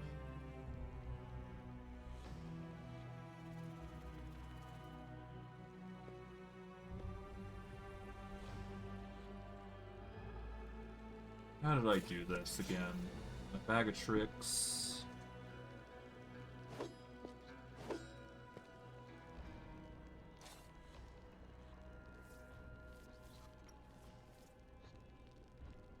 I don't think it was etudes here that we needed to do.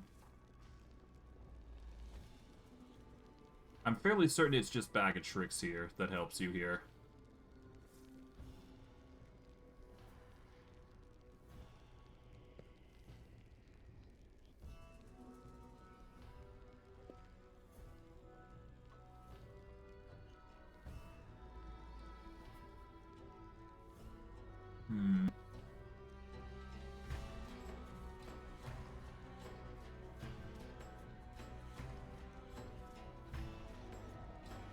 God, where is it? Not doing those shenanigans, not doing those.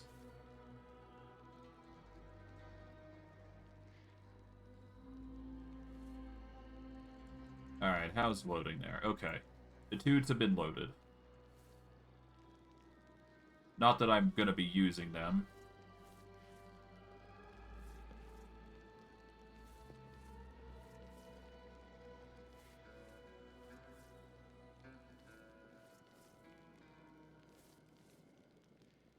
Okay. Don't want to focus on loot. Level up. Here we go.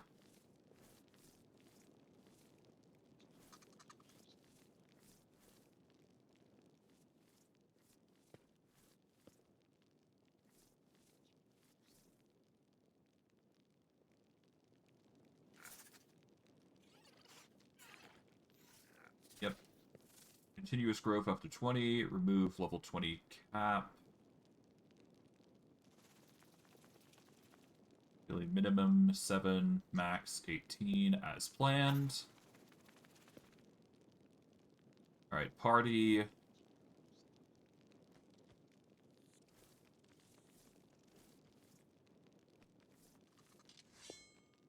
I should have been able to reset. I have a weird feeling that me going through the Fleshmarkets and destroying that route has resulted in this whole mess. Okay.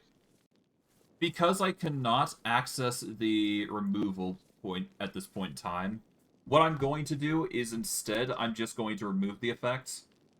But effectively, I had a plan where I was going to change into cleric anyways, or at the very least, a specific form of cleric.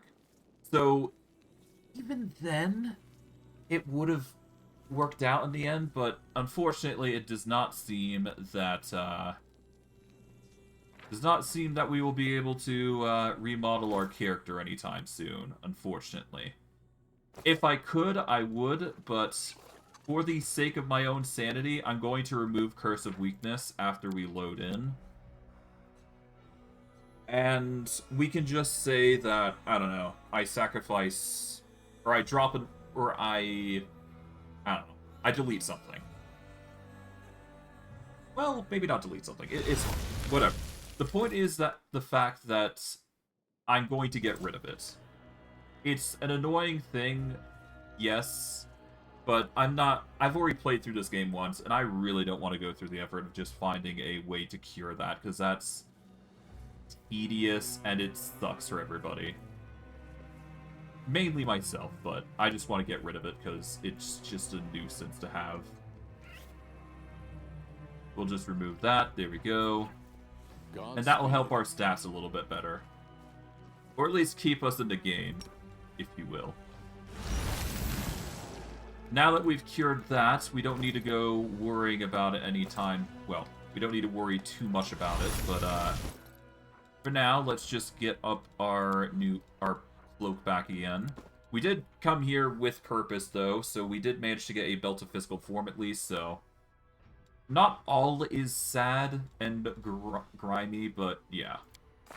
We are going to have to reset our abilities anyways in the future, so we'll have to find a time and place for that. Hopefully we can find a way to remodel our character, but if not, I will have to figure something out later on. But, alas, it's probably simply due to the fact that, what's-his-face over in the Fleshmarkets ended up dying. Which was our only way of respecking, which sucks because he can't really... We kind of killed him off by accident, so...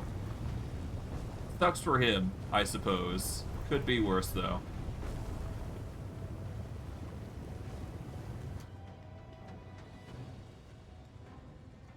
Okay, DC 31. Knowledge Arcana check. We should actually be able to accomplish that if we polymorph back here.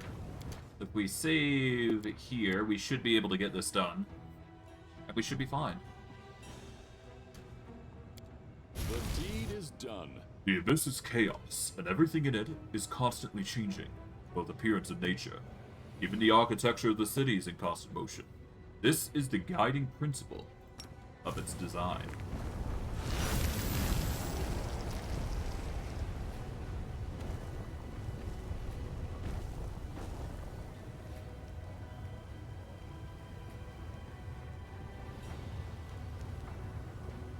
Okay. Why is it so cold here? Want to go home instead of playing a fight? Not any flames around. I feel so cranky. I want to kill somebody. Oh. Well then. Perhaps if I kill you and bathe in your hot blood, it'll warm me up.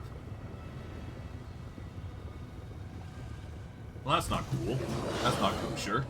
Apparently, we've just ran into some angry salamanders. Lovely.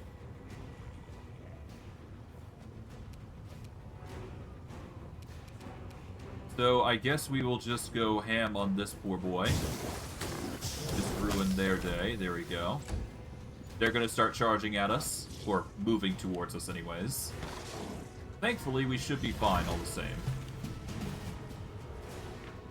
They are not immune to fire, but they are vulnerable to cold, so I guess what I can do is swap over to Energized State Cold, then Intimidate the lot. 5-foot step back and let them come at us. There we go. And let's just wail on these guys. And because we're doing cold damage now, we're going to be dealing slightly more damage overall to them, so that's good.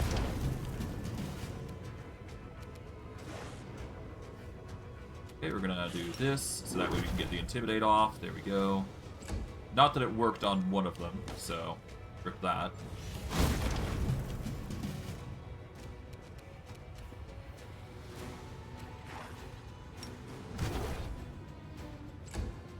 Okay, we still failed on one of them, but that's fine. We're taking some significant hits at this point, but we can just combo this Abyssal Salamander now.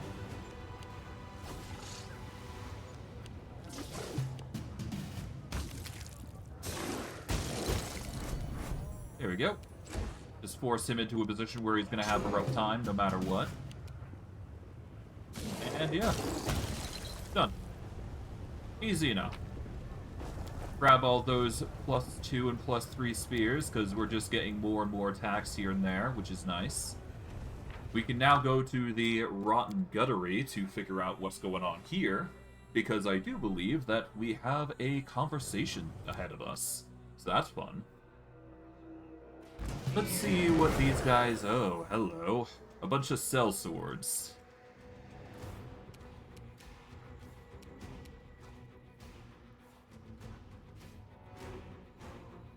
Alright, I guess we are gonna go over to the...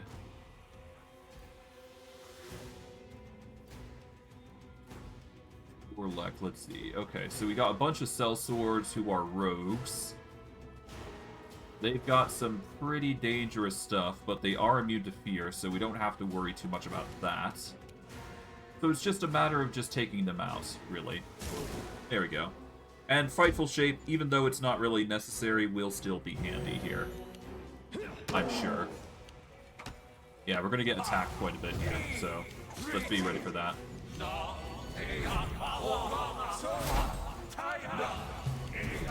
Alright, let's just deal with the sellswords in earnest. There we go, that's one. There we go. Just slowly coax the sellswords into position there. They won't be able to retaliate from. Be right back 1 second.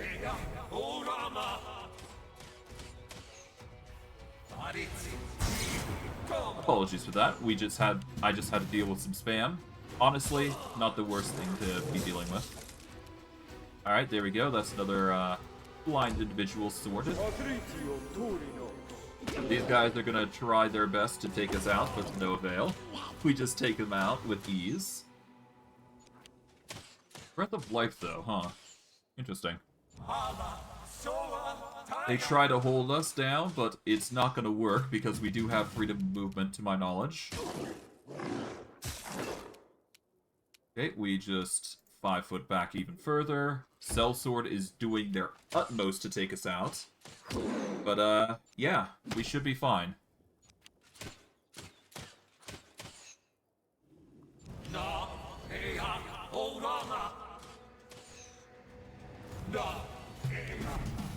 Alright, I think it's at this point in time we're just gonna start focusing on the sellsword here. There you go.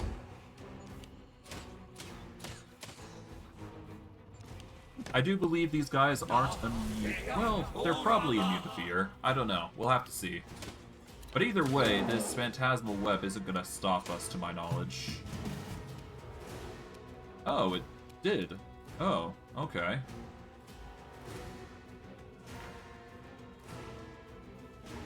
Ah, remove fear. That would explain why they are unaffected by us. But I digress. It's no big deal. We'll live. Ow.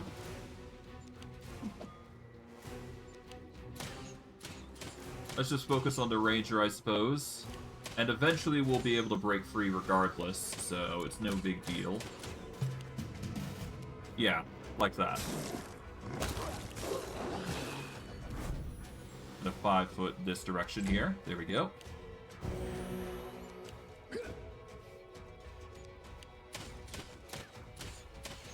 I guess I'll focus on the sellsword here. No harm in it, as far as I'm concerned, considering everybody else is just missing and missing and missing. I'm gonna turn off Piranha Strike, though, for this guy, because it's clear we're not gonna be hitting him anytime soon if we keep with that pressure.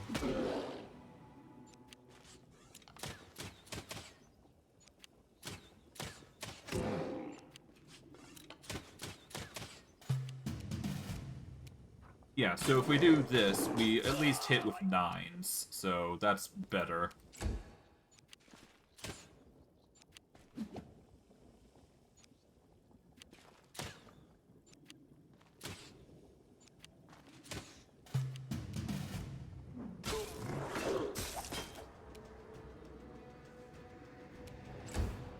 There we go. So far, so good.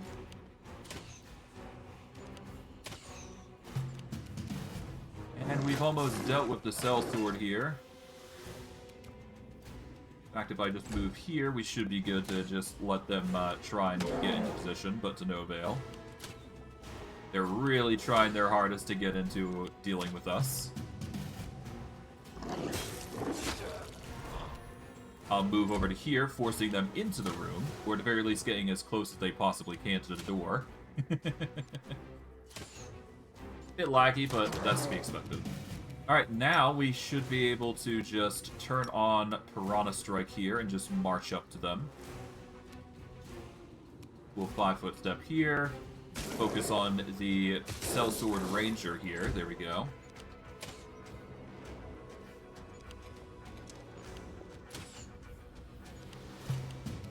Alright, focus on this guy.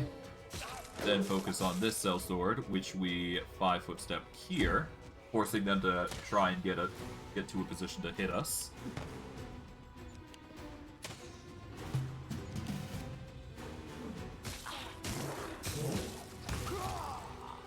Alright, we...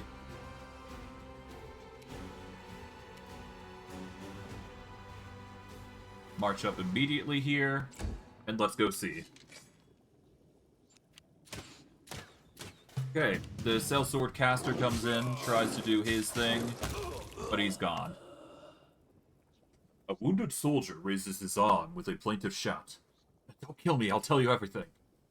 You finally have an opportunity to get a better look at your opponent. They're not demons, but visitors from other planes. Judging by their gear, they are experienced and highly paid mercenaries. Who are you? We're Torlek's crew. I mean, it's my crew. I'm Torlek. But here we're called the Rotten Guttery Gang. It's a dumb name, but it helps us blend in with the demon rabble here. Keeps anyone from prying into our business. We're mercenaries who came into the Abyss on a job. But when we realized what Alusynyrra was like, we couldn't bloody believe it. There's so much gold to be made here. Demons are loose cannons. You can't trust them with a delicate or sensitive jobs. Even if they don't screw it up, they'll run their mouths about it. If someone needs a job done quickly, quietly, and without fail, they come to us. Our specialties are disappearances, setups, and abductions. You folks aren't from the Abyss, are you?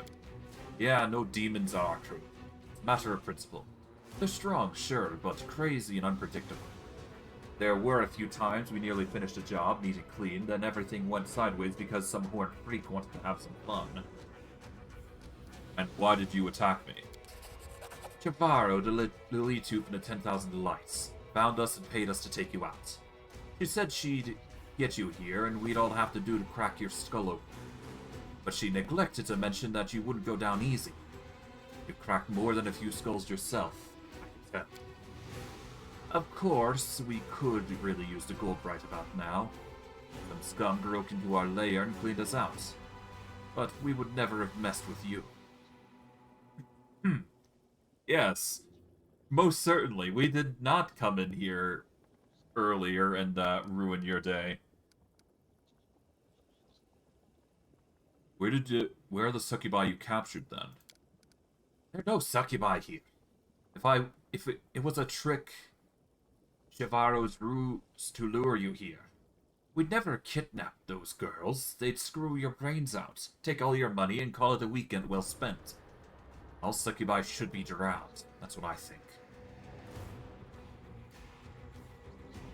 Well, either way. How do I want to do this? Naturally, the choice is to just go for mercy, but I feel like you've done enough abductions that you're not worth it keeping alive. You shouldn't have messed with me, mercenary. Please, spare me. I can help. No! Sorry to say, but dude had it coming, put simply. Sure, I could have spared him, but whatever. It's fine. We did what we came here to do, and that is clear these guys out, because they were a problem all the same. And they would have been a problem for the future anyways. But in efforts, or in light of our work, we've managed to get some nice items in bulk.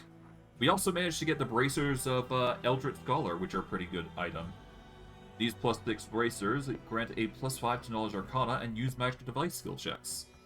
So it's a good tool to have on hand, if need be. We also got a few other items, such as the entomber, but it's nothing too crazy. Item-wise, is it good to have the entomber, or rather the bracers? Not really. We got the bracers of the mighty boar, which is a strength boost anyways, so it's not like it's a big deal. Not that we use strength anyways, to be fair, so it's a weighty option. But regardless, we've done what we came here to do. And I think this is a good time as any to wrap it up. Yes, I know I've been streaming for only like 2 hours, give or take, but I'm just doing things right now to just get myself back on track, and of course, because I did stream last time and I didn't actually complete the second half of this, this is sort of what I was trying to do when I came in here today, and that was to complete this stream, so that way it's ready for the next time I do stream. So, yeah. Next stream, what we're going to be doing is we are going to be having Shivaro pay for her crimes. We are also going to take vengeance on Latverk. I do believe we also want to hire some succubi to entertain the arena champion. But that's going to require some gold. That shouldn't be too hard for us to accomplish, mind you. But, yeah. We also... Yeah. And once we're probably done with that, we're going to move into the upper echelon of Alusynyrra. So we're going to go to the upper city, I believe it's called. So yeah, once we're done with all that, we're going to clear up the other upper city of its problems and just overall get as much experience as we can. And hopefully, by the end of next stream, we will have completed the majority of the Midnight Isles quests, and we can now move, or then we can move into companion quests. Because we got quite a bit to do, such as Where's My Dragon, and a few other things that come to mind. But I digress. I hope you guys enjoyed today's stream. I know I did. And I will see you all next stream. Take care, everybody, and have a good day.